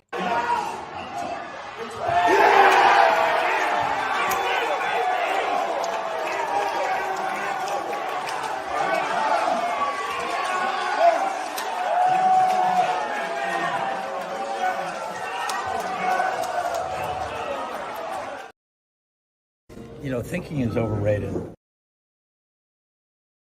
Let's get brick up.